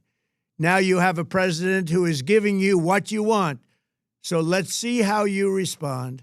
America is backing you with overwhelming strength and devastating force. Now is the time to seize control of your destiny and to unleash the prosperous and glorious future that is close within your reach. This is the moment for action.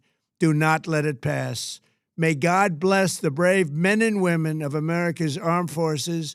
May God bless the United States of America. May God bless you all. Thank you. What are your guys' thoughts? What do you think? Would like to get your opinions.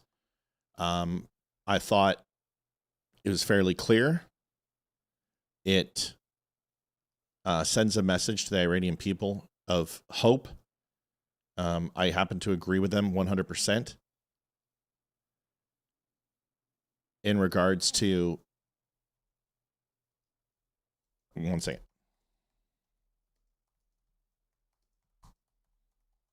With his ability to lay out a very, very clear and decisive plan of strategy and expectation of where we will be in the future with this and how long this may take, I think it's very strong of him to openly admit that there could be casualties. I think it's a very strong declaration of what's coming up. So I want to just go back to one more thing. For the Hart and the Cellar Act, 65, and the claim that it was heralded by Jews. Heller, go figure the name, was a New York Jew. But I asked about Hart, and I told you they weren't going to be able to answer this because they never can. And they ran away from it faster than they could because these people consider themselves to be Catholics. They consider themselves to be Christian. They've been labeled as white Christian nationalists. And the reason why I asked about Philip Hart is because he was a Democrat, and he was an activist, and he was also Roman Catholic. And see, the interesting thing is that the moment that they went off on Heller and said a Jew proposed the Heller Act, it wasn't called the Heller Act. It was called the Philip Heller Act. And Heller came onto the act later as a secondary, as a co-sponsor of the bill. But the initiator was Philip Hart, who was a Roman Catholic and a Democrat.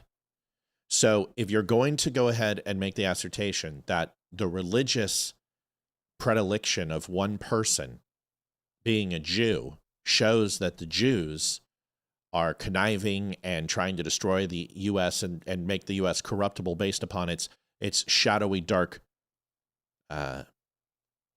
political ambitions, okay, then you have to make the same assertion that Philip Hart, a Democrat, activist, Roman Catholic, also is acting upon the same standard that you have applied to the Jew. And you won't do that, will you? You don't dare expose the Roman Catholics and the atrocities that they've committed against civilization over their time, which is much more than the Jews. The persecution by the Catholics to the scientific community, to peasants, to slaves, to children, is more than the Jews have ever done. So if you're going to make that assertion, you have to apply the same logic to the Roman Catholic Jews, or the Roman Catholic Democrats. And I'm fine with you making that. If you want to go ahead and say that and have that argument, we can. Then we can break it down to what atrocities the Jews have done to the world and what the Roman Catholics have done, and you are going to lose that battle. You're going to lose that battle every single day times 10. Because there are thousands of atrocities that the Roman Catholics have committed against the world. And all you've got is the USS Liberty, the dancing Jews in 9/11, the Rothschilds.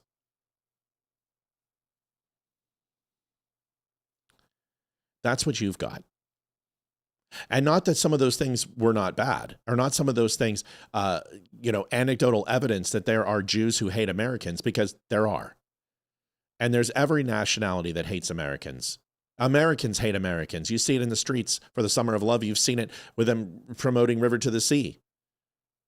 You see it as they throw bottles of frozen ice, rocks, and shit at ICE and federal officers. But what you can't do is apply the same logic to yourselves. So if the common denominator is their religion, then you also have to cascade aspersions against the Roman Catholics. And I'm willing to do that. Throughout history, I can do that. But what I'm not going to do is cast it against all Catholics. And what you're doing is that you're relegating a time in history and applying it to everybody, past, future, and present. And that is not fact. That is a subjective truth in your head, only in yours. It is a delusional thought process that you justify the hatred of all current and future Jews based upon things that happened in the past. And if that's the truth, then you need to hate yourself just the same, because every single civilization on the planet has created and caused absolute cataclysmic damage to society at one point or another. You hate Jews. You can say whatever you want, and I just wish you people would do it. I just wish you black pillars would just say it. I don't like Jews. I don't like you. Listen, guys, I'll be honest with you. I'm not a big fan of Filipino people. And it's not because they're Filipino. It's because I had some really shitty Filipino shop clerks in the Navy, and it was like a mafia. If you got on their bad list, you couldn't get your shoe polish, you couldn't get your hair cut, you couldn't eat, you got shitty servings at chow. I just wasn't a big fan of it, and I held grudges for it. It's okay to say. But I've got a lot of Filipino friends, and I love them, and I don't blame them for it. I just blame the Filipino mafia in the Com 7th Fleet.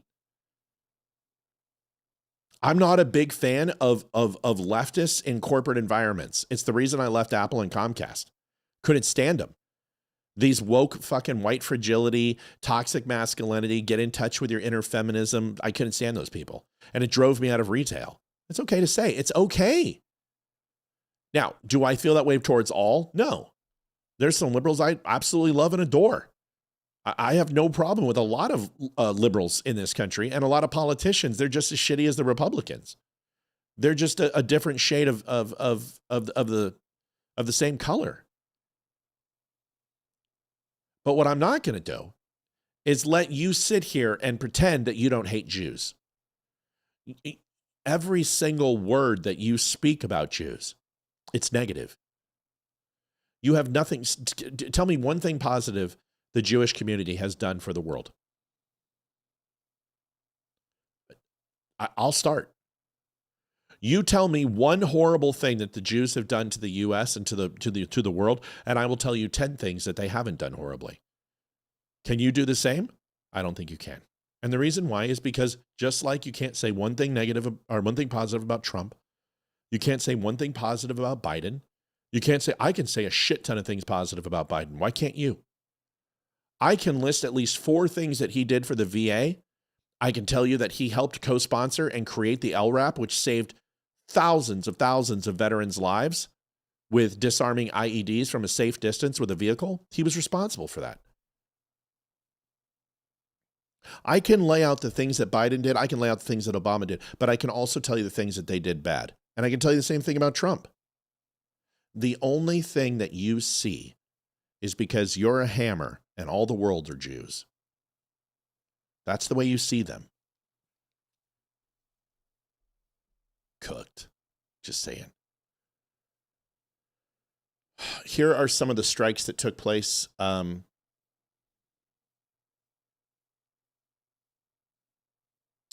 want to let you know that there's been a claim that an IRGC missile, hypersonic missile, was launched at the USS Abraham Lincoln. There is absolutely no confirmation of that. And I would know. If they target a U.S. carrier, that country, Leroy and I have said it before, a tactical nuke will be laid. I'm just letting you know. That the entire fighting force of the U.S. government, specifically around the Navy, is focused on our carrier platforms. And although we are trying to move away from that a little bit and try to have some secondary ancillary style weapon platforms that don't have to be carrier based, if Iran or any country fires a hypersonic missile at a carrier, that country is going to get a tactical nuke right up their ass, or a Moab right in the middle of their city. Iran is not that stupid. Now, if we find out that there'll be hell to pay.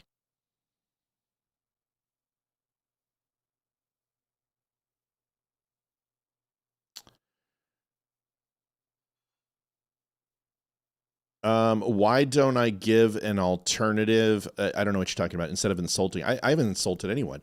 What you're saying is, okay, so what you're saying, real quick, so we can get past this. No, we're not going to get past this. I'll spend all day on this. I don't care. Who did I insult and how? Is this before or after he told me to go fuck myself? That's an insult. So listen, if you were looking for a pacifist, then go find a Hindu. I'm not your guy. Don't let the, reading from Bible and using passages of theology or the books or whatever to assume that I'm a pacifist. I'm not. If you get in my face and you want to go toe to toe verbally, I've got no problem with that. You want to talk about mothers, where I come from, mother's a half a word. I've got no problem doing that. I would rather have a discussion. I didn't insult him. His opinions insulted himself. He was incapable of stop moving the goalposts. He wanted to answer a simple question. Who is Philip Hart? The reason why he wouldn't is because it made Catholics look bad. Which shows you that his entire basis and the premise of his argument is to make Jews look bad, which means he hates Jews. How did I not prove that? Please tell me. Give me a valid reason why he only focused on political action committees from Qatar, or from Jews, but didn't focus on Qatar, the UAE, didn't focus on the Congo, didn't focus on any of the other thousands of frickin' countries that pour money into our government ad nauseum. Why do you guys care so much about AIPAC?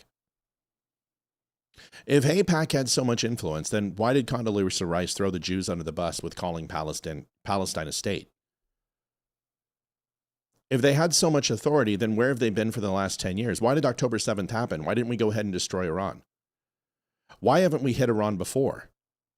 When they have literally been the instigator in the Iran-Iraq war. They were the instigator between Saudi Arabia and Iran. They have created proxies of the IRGC, Hezbollah, the Houthis, ISIS-K, the original ISIS, Al-Qaeda, the JIP. Every single major terrorist group in the region is funded and ran proxy by Iran. Every piece of instability that's happened in the Middle East is because of Iran. Please tell me, how did the Jews go ahead and kill Kurds and Sunnis by the 300,000? Who did that? Please tell me, when the Arabs are not going to war with Israel, who are they going to war with besides each other? Please tell me how many peace treaties that we had. Please tell me that Netanyahu created Hamas, which is only a sliver of what happened. Hamas was created because the Sunshine Brotherhood was absolutely activists, and they were created from the PLO and Yasser Arafat, and they were in control of that area. Netanyahu and the Israeli government chose a lesser of two evils, but then they were radicalized.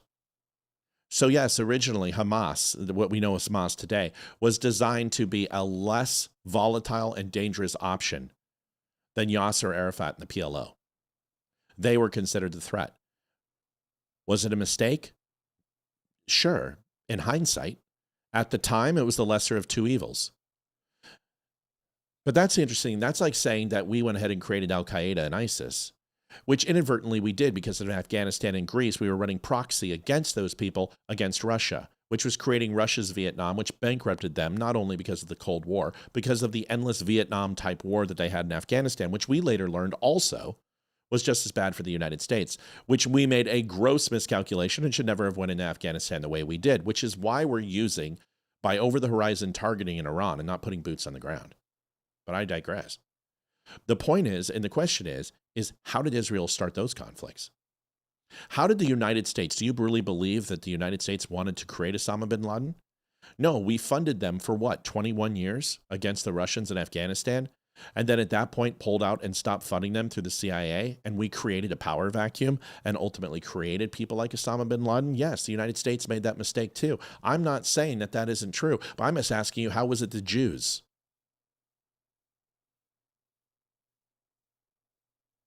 Was it Mossad that did that? Was it the IDF that did that? Or was that the CIA? Was that British intelligence and MI6? Was it the KPR that did that? Or was it the Jews? Because it's my understanding the Jews weren't even at the table.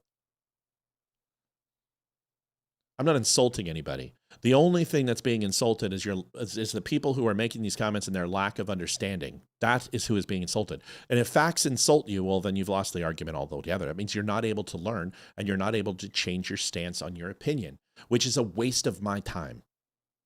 It doesn't mean you have to conform to my ideals, but if you can't say the words, you know what, I was wrong, or you can't say the words of, wow, I haven't looked at it like that. Maybe I'll look at it a different way.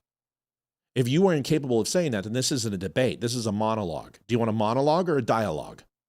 If you want a dialogue, the phone number is 276-200-2105. If you want a monologue, get the JCPenney catalog, a little bit of baby oil. Don't use turtle wax. It'll leave a high gloss shine, but it can beat up in the shower, and jerk yourself off. Monologues are great. Go talk to yourself. But if you want to have a dialogue, it requires you to be able to admit, hey, you know what? I got that wrong. Cooked. Cooked. Stupid people. Here is the Bahrain explosion. I know you guys wanted to see this. This is actually coming alongside Bahrain. You'll see some communication towers. You'll see a building over here. Philip Hart was a Zionist, a Roman Catholic activist Democrat. Zionist? Okay. Why? Because you say so? Because you say so? So he wasn't a Roman Catholic? He wasn't a Democrat? He wasn't an activist? Those are the things you're going to say? You're going to say that the proclamation of who Philip Hart was is that he was a Zionist? Back that up. Back it up. If he was a Zionist, where did he go to school? He went to parochial school. He went to Roman Catholic schools. So much for a Zionist. So what you're saying is all Roman Catholics who went to a parochial school who are Democrats and activists are Zionists? Because that's not what it says today, and it's certainly what it didn't say in 1950. Judy Gurley, $20. Thanks, Jude. Love you. So where's your connection to Zionism?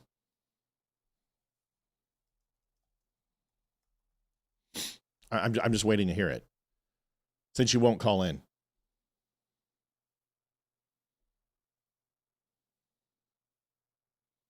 I'm waiting. Because your idea that anyone who supports the sovereignty of Israel is a Zionist, well, then everyone who supports the sovereignty of Israel is a Zionist. Because that's what Zionism means. I don't even think you could define Zionism. I don't think you have the capability. Define Zionist for me. Write it down since you're not going to call. Just write it down. Tell me. In text, define Zionism for me. If it's not the sovereignty of Israel, what is it? It's the sovereignty of all nations. Everyone should be a Zionist. You can say that as a nationalist. You can say that you're a sovereign, a person who bases their entire political system and their form of government on sovereignty. You can say that. You can call yourself an isolationist. But tell me. See, you guys aren't good at what you do. But see, this is the thing. You're like, oh, I'm owning the show. No, I'm owning you. And this is what we do. This is why there's a call-in number. We integrate with a chat all the time. Now, I've stopped doing it on Monday through Friday because people get sick of it because we don't stay on focus. But this is different. This is a Saturday show. This is like me playing football with a kid. We can improvise. Just answer the question. What's Zionism? Here, I'll define it for you. I'm going to give you the literal definition, okay? Because I'm not even going to recite it, so you don't think it's me. Which platform is good for you? Webster's Dictionary? ChatGPT, Wikipedia, Google, what do you want? Here you go. I'll read it to you. You ready? Here it is. Really simple. Zionism, political movement that began in the late 19th century advocating for a Jewish homeland in the historic land of Israel. Oh my God. The sovereignty of its country. That's what it wants. So you're a Zionist. You're a dirty Jew. You want to protect the United States borders. You think we should be a sovereign nation. You think that we shouldn't just open up our borders to Canada and Mexico, right? You want to protect our borders. So you're a Zionist. So not only are you a hypocrite, you're a dirty Jew. That's cool, man. Listen, you want to be Jewish. That's fine. I mean, I get it. I'm cool. I'm hip. I'm with it.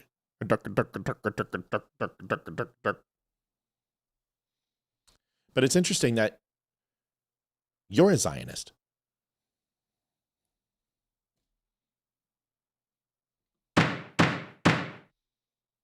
You've been found wanting. You're a Zionist. No, I'm a person who believes that we should protect our borders. I believe that we have the sovereignty of the United States of America, and we should protect it at all costs.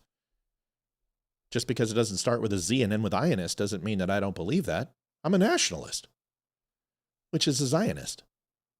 You guys just don't like it because it's got a dirty Jew word in front of it. Those dirty Jews.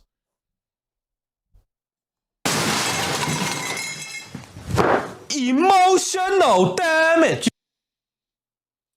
You guys, my liberal kung fu is too hard. And it's not liberal. My alt-right fascist bullshit fag black pillars who follow a neo-Nazi Mexican midget who's gay, Nick Fuentes. I mean, that's really the epitome of the alpha male. We've come from blonde, blue-haired, 6'4" specimens who talk like, I must break you. Those guys to faggot Nick Fuentes, gay Mexican, neo-Nazi Hitler wannabe. Oh, you guys, you behave. You behave. Throw me a frickin' bone here. I'm the boss. Need the info. It's lucky you guys are insoles. You guys will depopulate yourselves. You're just like the liberals. You guys liberals kill all the babies, refuse to have sex with people who they're supposed to have sex with so they can procreate, and insoles don't have sex because they're fags. You guys are going to depopulate yourselves. We don't have to worry about it. Another 2 decades, you guys won't even be around. Nick Fuentes. We're white nationalists, man. Who do you want to follow? I don't know, bro. Like Stu Peters? Like David Duke? No, man. There's this guy. And his name is Nick. Oh, yeah? Nick? Yeah, dude. Totally. He's cool. What's his last name? Fuentes. Whoa, bro. Really? Really? Fuentes? Well, that was some weird shit. He sounds like a Mexican. No, he's not a Mexican, man. Really? Oh, okay, let's follow him. Thank you for taking time on Saturday to talk to us, praying for you and our leaders and our troops, and for the innocent civilians of the Middle East. Mrs. donated $10. Thanks, Mrs.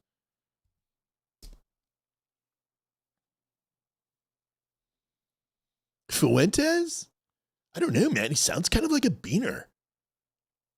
No, bro, I promise he's not a beaner.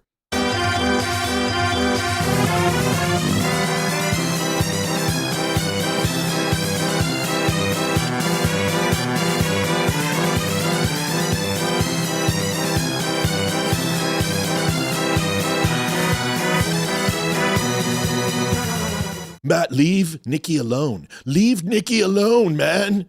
Leave Brittany alone! Please! The Third Reich. No, the Fourth Reich. We don't call it the Fourth Reich anymore. No, what do we call it? The Quattro Reich. We follow the gay beaner. You fucking dildos. You can't even get the right color right. He's not really a Mexican. His dad's Mexican, and his dad... Well, wait a second. I thought because my grandmother was Jewish, I'm Jewish. Isn't that the way it works? So he's a beaner. That's racist, dude. How dare... Really? Why do you hate Mexicans? I'm crashing out, man. I'm fucking crashing out. I can't stand these people. Dude, there's something a little more important going on. We're bombing people. Can we focus on that? Seriously, what a bunch of douche plows. Dude, be nice. Why are you insulting him? Oh, I don't know. Let's see. You want to eradicate an entire group of people because it starts with Jew and ends with ooh? Maybe that's why. Here's the bombing in Bahrain. This building right here, I'm not going to tell you what it is, but you can figure it out. Just take a look at the domes on the top. Take a look at the antenna array. Okay, all right? Oh my God, oh my God, oh my God, oh my God. Okay. Speeding past it isn't a good thing. Probably turning around the other way would have been better instead of going along parallel with the explosion. I'm just saying. Oh my God, oh my God, oh my God, oh my God. Okay. Oh my God, oh my God, oh my God, oh my God. You can't be president, senator, and barely representative unless you support the country of Israel. Really? You sure? Because Obama didn't support Israel. Biden didn't support Israel. Tell me what Reagan did with Israel. Riddle me that, Batman. Riddle me that. Explain to me how the entire Democrat caucus during the Obama years for 8 years and Biden years repudiated Israel and Netanyahu. What are you talking about? There's plenty of senators that don't like Jews and Israel. They don't like their government. They don't like what they do. Jews have literally ran on being anti-Semitic and not appreciating any Jewish Americans whatsoever. But Jews continue to vote for them just like black people. Why? You're going to have to ask them. But what are you talking about? Obama didn't meet with Netanyahu. He reduced foreign aid to Israel. He wouldn't recognize Jerusalem as the capital. He didn't move the embassy. He didn't work on peace negotiations. He gave Iran pallets full of cash. He released hundreds of billions of dollars to them. He signed the frickin' peace accords, the Iran nuclear deal with them, which actually gave Iran a clearer path for nuclear energy, and then to turn that to weapons grade after it reached 60% a lot more quickly, which sped up their ability to build that within a decade rather than going ahead and pushing it further back by just simply bombing those areas like Trump has done. What are you talking about? What basis do you have that you have to support Israel? Now, do you understand that Judeo-Christian ethics? Do you know what that is? Oh, no, it doesn't exist. There's no such thing as Judeo-Christian ethics. Well, yeah, when you obliterate the Old Testament from the Bible, sure. But what do you have with the New Testament if you don't have the Old Testament? You have nothing. Yeah, but the Jews wrote it. Oh, so you can go ahead and just... Dude, Jesus is a Jew. I don't know if anyone... Don't tell him. Jesus is a Jew.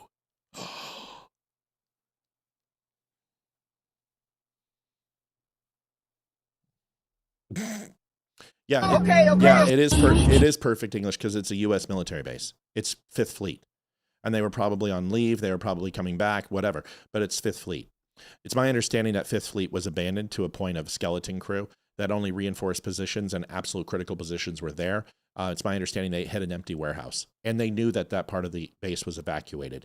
Iran is not going to try to take American lives here. I'm just letting you know. They don't want that. They are using this for face. This is a one last spit at the United States.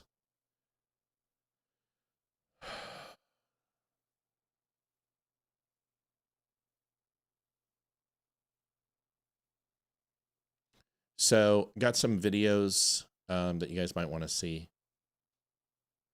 Here's some Iranian students thanking President Trump for striking the Iranian regime. Now, listen, people might be like, oh, Matt, you seem really excited that Iran is getting... I'm just reporting on what's going on, guys. Do I believe Iran is absolutely a critical threat to the United States? I just explained why. Yeah, I do. Do I think that Iran... the Middle East will be a better place without Iran in it? Yeah, I do. Do I think a sovereign Iranian nation, which is a representative republic, would probably help in that area like it did in Saudi Arabia, like it did in Iraq, like it did in Yemen, like it did in Jordan, did UAE and Egypt and the Congo? And yes, I do. Yeah. And do I think regime change is utterly successful? No, I don't. But do I believe that the areas that it has been successful, we should celebrate? Sure.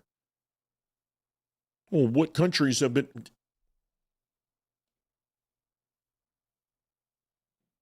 Yes, I got Mrs. Donation, Olivia. Here's the video. We'll talk about that in a second. I got to put this on a button. It's easier. Here it is.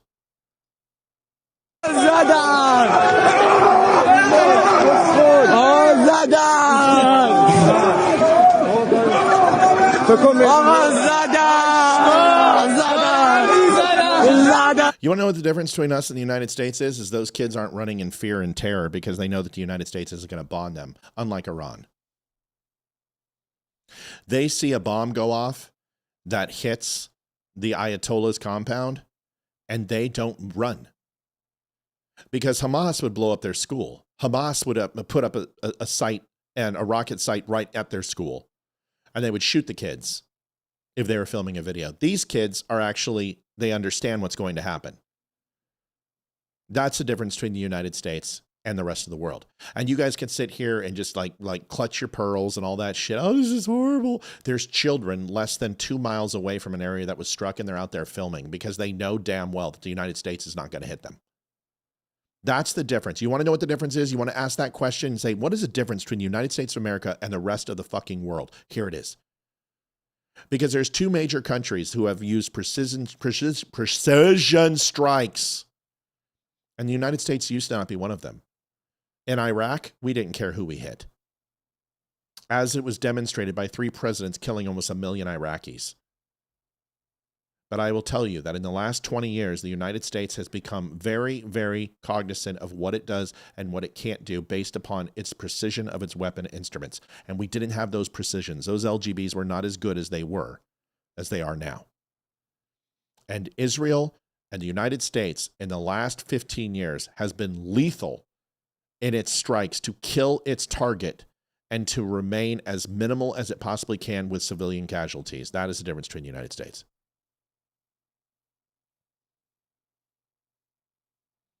Because kids at school can be playing as they dropped a 2,000-pound bomb into the headquarters of the Iranian regime. And they're still out there playing and videotaping it. You want to know the difference? That's the difference.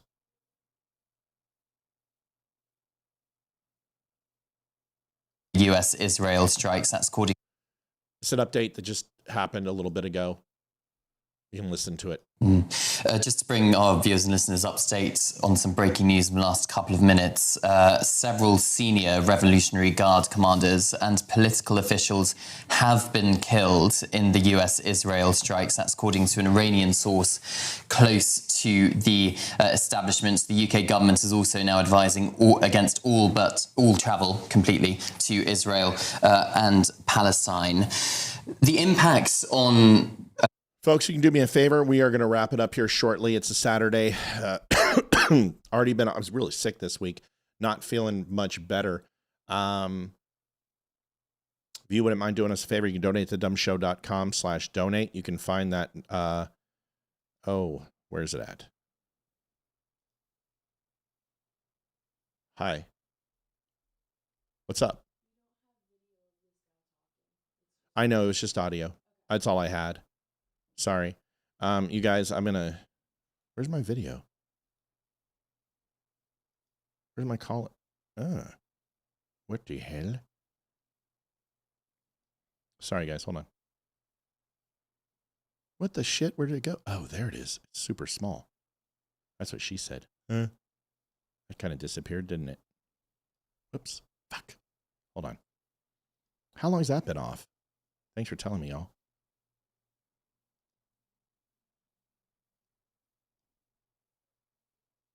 All right, thedumbshow.com/donate. It's right there. You guys can, sorry about that. It's been off for a little bit. I don't know why. But if you guys are interested, 362.82, we already overdrove gold. This is an extra Saturday. I'm not done yet, but yeah, we're going to be gone in the next 5-10 minutes. So if you haven't had a chance to donate, you want to help the show out, that's the best way to do it. Or you can just call in and say, I hate Jews. Here are a bunch of tomahawks. A lot of people are like, wow, what do tomahawks sound like when they come over? They must be really quiet. No, they're not. They are essentially a flying gas can with wings. And they are extremely loud, and they have a single turbine in the back that pushes a lot of air. So we're going to listen to that real quick and show you this. This is over the Iranian mountains.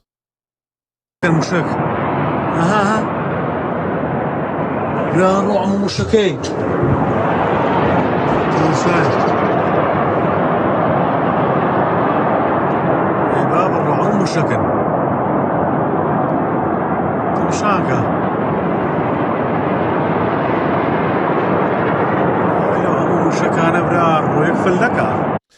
people are asking me, what do I anticipate happening tonight? Here's some of the suicide drones. That's a Fahid drone. No, it's a Saeed drone. You hear by the prop.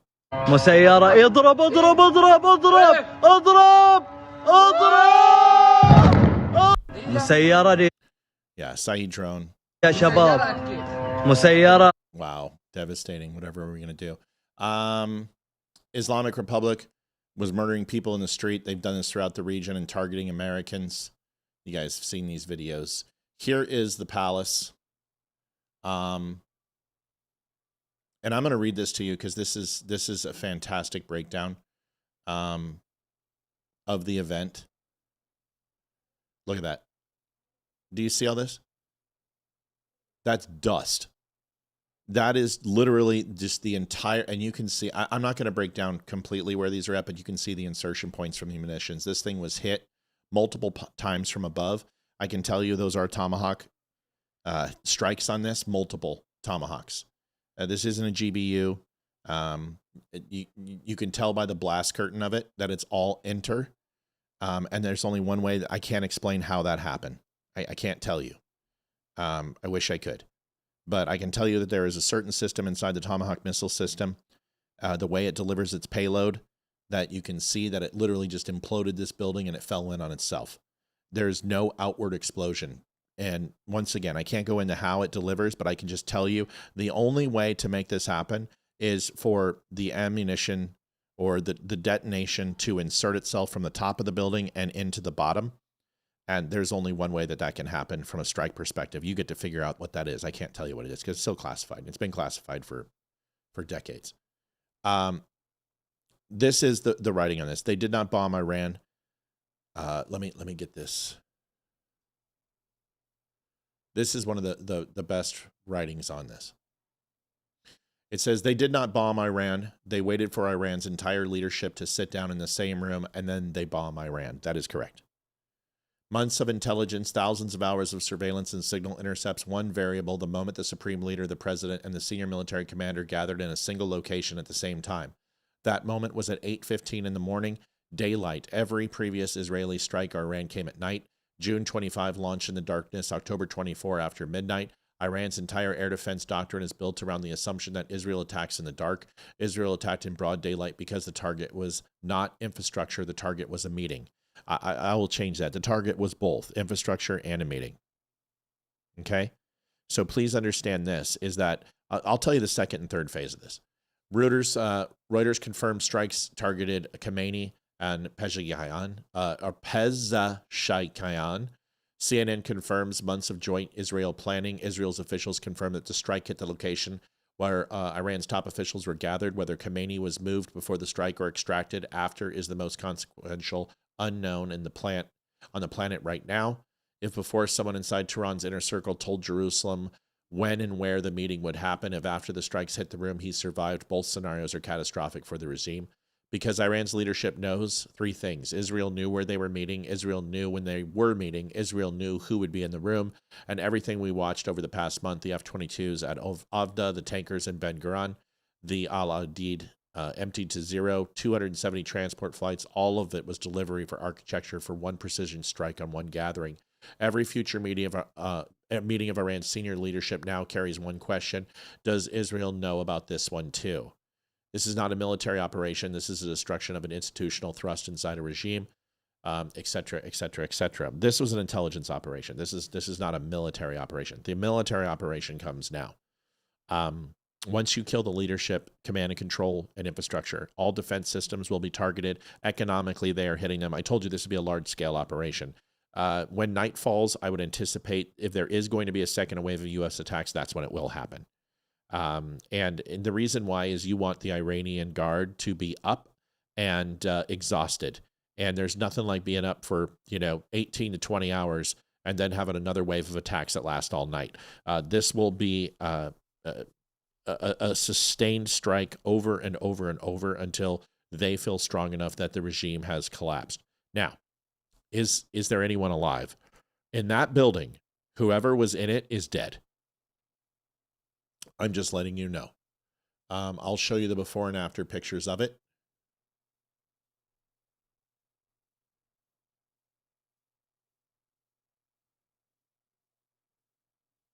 Oh, this is in Dubai. Really stupid. Really stupid. Iran wants to die. This is Dubai and United Arab Emirates. Stupid. Foolish. See, they're basically hitting civilian targets. They're going for mass casualty. The fact that Saudi Arabia, they've launched in other Arab countries, it's so foolish.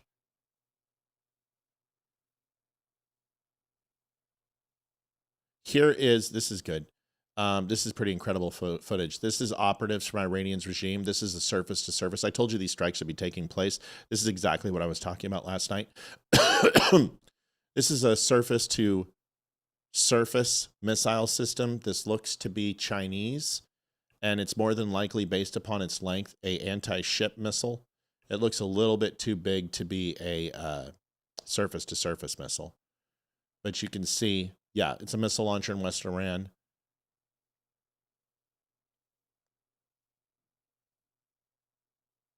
Yeah, that's a surface to surface. That's probably a medium ballistic missile. Was, and there it is, gone. Those are the things that they're hitting all over the territory. I'm looking for one picture. Oh, size of Iran. This is useful. Shows you how big it actually is. It's ridiculous. It's 2/3 the size of Europe. Watch when it gets to the United States. It's incredible. Look at that. Takes a third of Canada and takes a third of the United States. Look at that. Isn't that crazy? I'm going to see if I have any more of these photographs.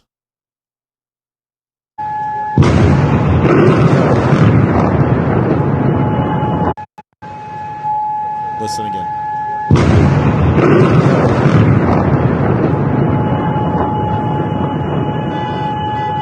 What the fuck? Scratch that. That's not a Tomahawk.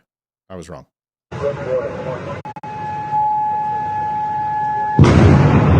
No, that's not a Tomahawk. So if that's the one that actually hit the Ayatollahs, that's a 2,500-pound bomb. That you can see the concussive wave is all the way here. That is a massive GBU. I want to see if we can see it coming in, and I'll tell you right away.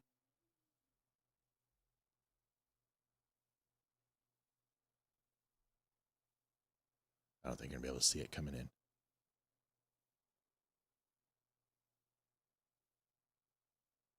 Oh, yeah, you can. Nope, that's Tomahawk. Nope. Holy shit, what payload's on that thing? That's a Tomahawk. That is a Tomahawk. I was right. Okay. That is a new type of Tomahawk that I've never seen before, because that fucking explosion, the payload on that thing is incredible. Now, it did not do what I thought it did. Actually, it did. Never mind. It did exactly what I thought it was going to do. And that is not the parliament. That is just a Tomahawk hit. Not the parliament, but the Ayatollah's building. That is just a straight up Tomahawk hit. Coming in nape of the earth and then doing something that I can't tell you that it does. Because if you looked at the trajectory, see how it comes out of that 45-degree angle? So it hits on top of the building.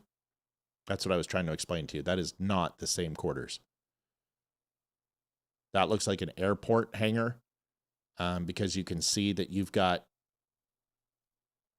an antenna array here, and you also have a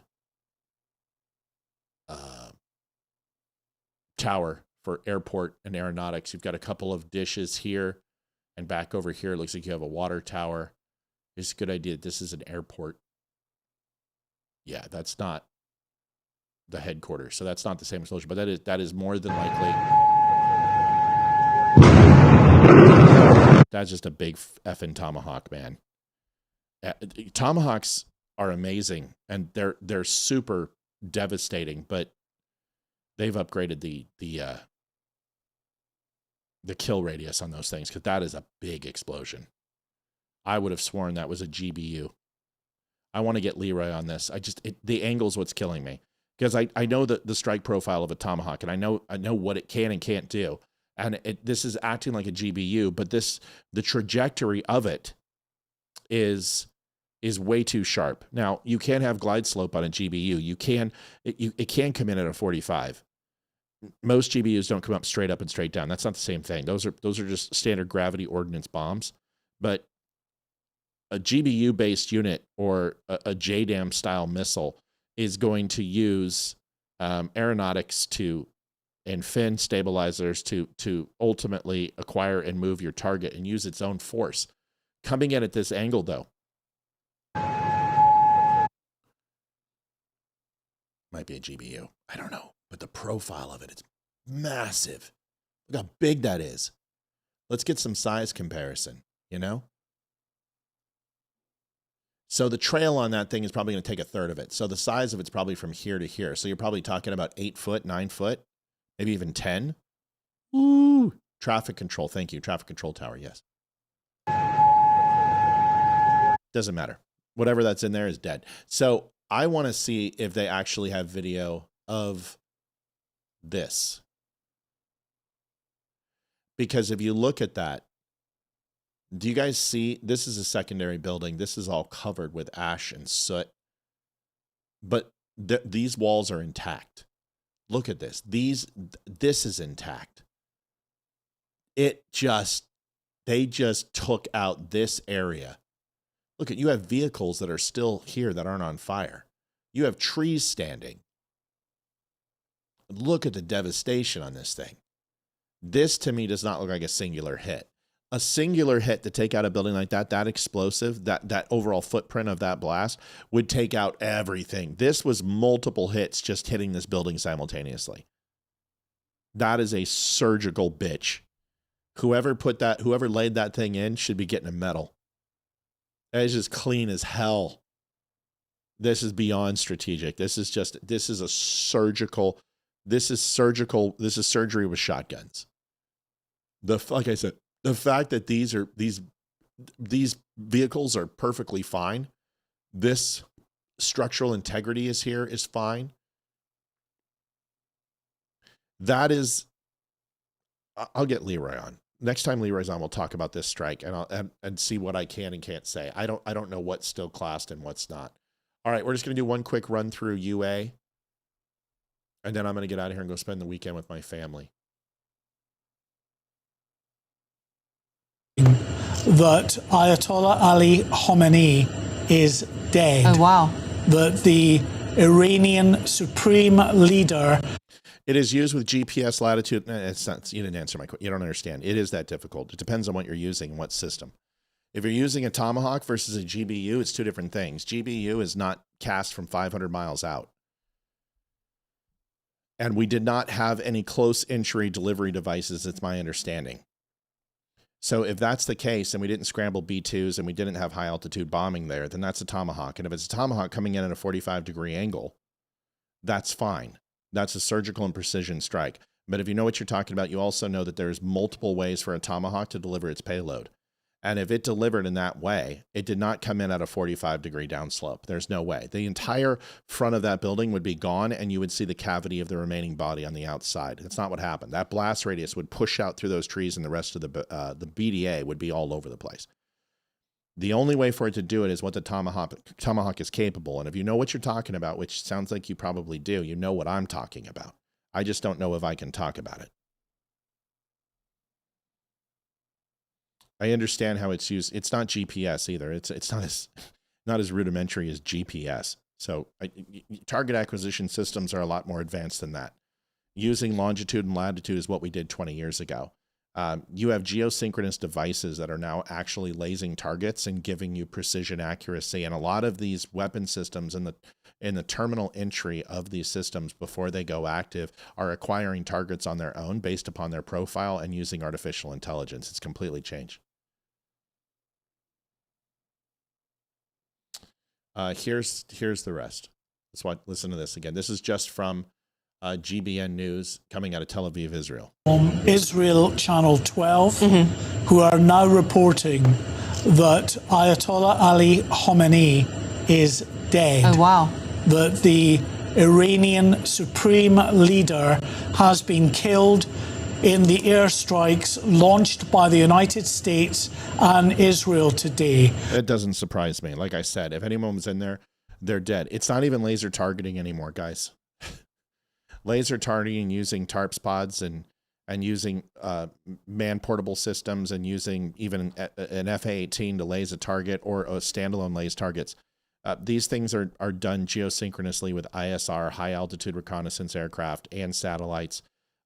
These weapon systems now have AI to make last-minute corrections and target acquisition in real time.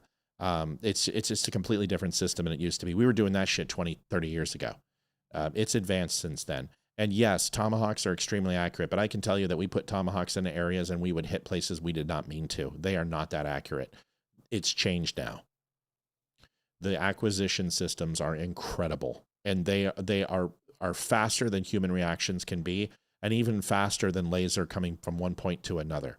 That strike for that to happen, they utilized a feature on a Tomahawk, because I don't believe that they were initiating high altitude aircraft from that close in Iranian airspace. I know B-2s are in Diego Garcia. I know B-2s were in Germany. Did we use B-2s? Yes, it's very, very possible. But to me, 30 Tomahawks went in, and I believe these were essentially coastal launches from our carrier groups and Arleigh Burkes. And that's predominantly what you're seeing here. I don't even know if we've started the bombing campaign from the air yet.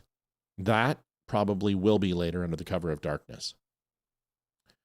See if there's anything else.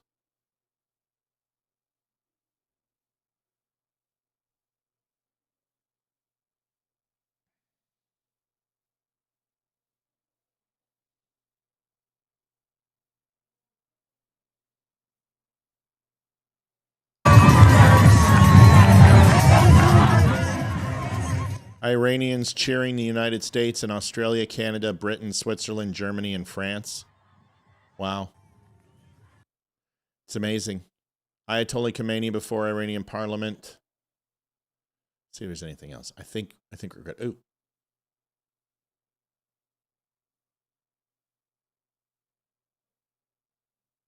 Bahrain. Residential building. Drone hit it. Shahed drone. Here's Qatar.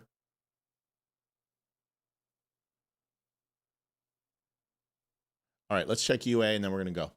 If anything else happens, I'll come back tonight, especially for tonight, if it gets crazy. And I'm not trying to jump on anybody about longitude and latitude. I mean, it's just a very rudimentary explanation of how strategic and surgical that our ammunitions are. Our munitions are. It's a lot more complicated than longitude and latitude. Trust me. Large explosion in Tehran 9 minutes ago. This looks to be the civilian sector. That's not good. Like I said, they're probably indiscriminately launching into civilian areas. Iran media reported hearing the sound of an explosion in Asafan. So Asafan is one of the targets where the nuclear reactors are. Also with Fordow and the Natanz. So here's Asafan. You guys remember this? This was one of their most isolated and hardened areas in the middle of Iran. And if they hit this area, I don't know what that would be because I'm not there and I'm not seeing anything that stands out. This strike, you've got some industry and power here, but that looks to be probably over. Oh, okay. So that's water. So this is going to be agriculture. So this is agriculture over here. You can see just by the way, you have water reserves right here. And then these are like solar greenhouse farms. And then you've got smaller ones over here. So this has to be agriculture. Trying to see if there's anything else over here. I mean, we know what's in the Natanz and Isfahan. Nuke power. But what they're hitting, I don't know. And that could be IRGC. There's a lot of things it could be. Looks like Eastern Tehran's getting hit. Heavy shelling. Interesting. If it's Eastern Tehran, that doesn't make me feel good. That means Syria. Let me just see how close this is.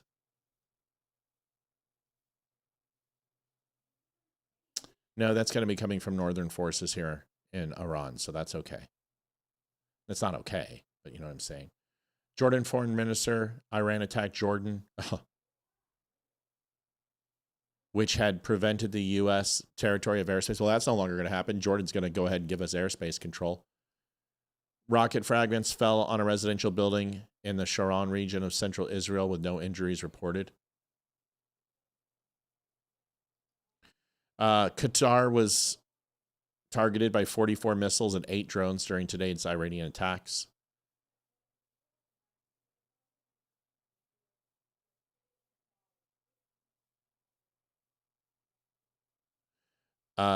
We use unidirectional attack drones in this attack in Iran, so they use drones against Iran. This will be one of the first deployments of U.S.-based drones that we know of. Very well could have used them in Venezuela or Operation Midnight Hammer. I don't remember hearing them being used. So this would probably be the first deployment of lethal drones. Suicide drones, as they're called. We've used drones in ISR and reconnaissance, and then also targeted strikes with Hellfires and such. But ones that are purposely designed to take out large groups of personnel without any bodied armament on them, but using the actual drone as a weapon system, this would be one of the first times I've heard of it. Now, to be clear, U.S. drones are used in the Ukraine and Russian war, but they have a bodied explosive that's detachable from the drone itself. If they're using drones that have detonation devices, that's a little bit different. This is where okay. So large number of aircraft are currently going into Iran from the border areas with Iraqi and Kurdistan. Local sources are saying. So this is what you can anticipate. Let's find out what time it is. It is going to be getting...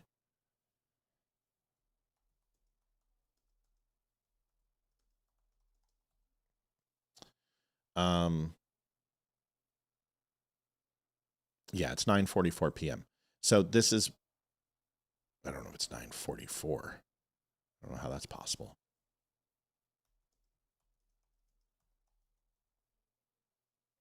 Is it plus 3:30? Oh, it is. It is on a half hour. It is a plus. Okay. Oh, so it's 8 hours and 30 minutes. They actually they have a rolling half hour on Iran. That's true. So it is 10:44. It's usually not how it works. It's usually hour by hour. But yeah, it's a rolling half hour on Iran because of the sheer size of it. I didn't know that. So, well, I did know that. I just didn't remember that. It's been 30 years. So yeah, so it is 9:45. Not 9:15. Isn't that cool? So this is where you can anticipate more strikes. Over the cover of darkness, you will see more aircraft. See if there's anything else, and then we'll go.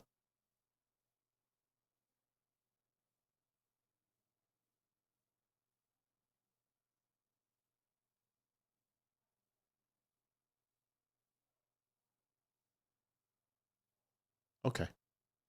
I feel pretty good about it. I think we got a lot. All right, so we got a lot covered. Here's what it comes down to. Everyone relax. As far as secondary attacks inside the United States, we can't predict that. We've lived under that threat for 47 years with Iran and other countries who want to cause us harm. I can tell you, stay frosty, be smart, don't do something stupid. We live under the threat of possible attacks since 9/11, and we know what it feels like, and we will respond to it accordingly. Is Iran done? No. Iran has a ton of low-value assets that it can continue to retaliate against multiple states. But if there is a second wave to this, and I do believe there will be, I think this will be over several days, the heavy part is coming. Now that their defense systems are taken down and their offensive capability, the United States can just go in and kill whatever targets they want. And this is when you can start using some lower altitude aircraft. You can bring in your F-22s to skirt the horizon, be air support. If you want to insert some sort of ground forces to take over certain areas that are hardened and reinforced that need U.S. ground troops involvement, you might see some special forces come in. Yeah.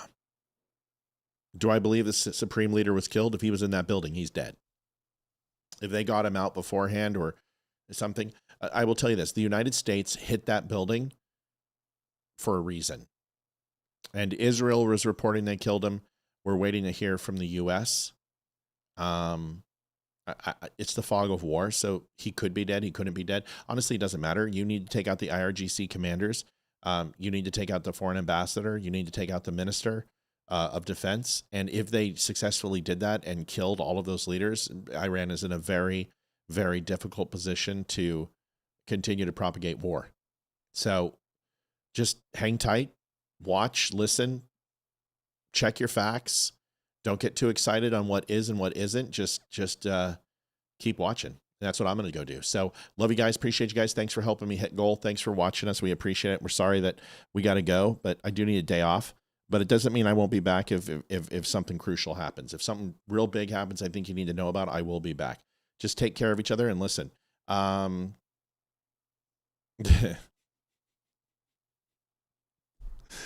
Oh, God, you guys are idiots. Love you. Bye. Adjusting transmitter output. This is the Don't Unfriend Me show with your hosts, Matt, Leroy, Amy, and Olivia. Geopolitics, military analysis, and election coverage. Coming to you live on all major social media channels at The Dumb Show. Honest, direct, unfiltered. We can agree, we can disagree. Just don't unfriend me.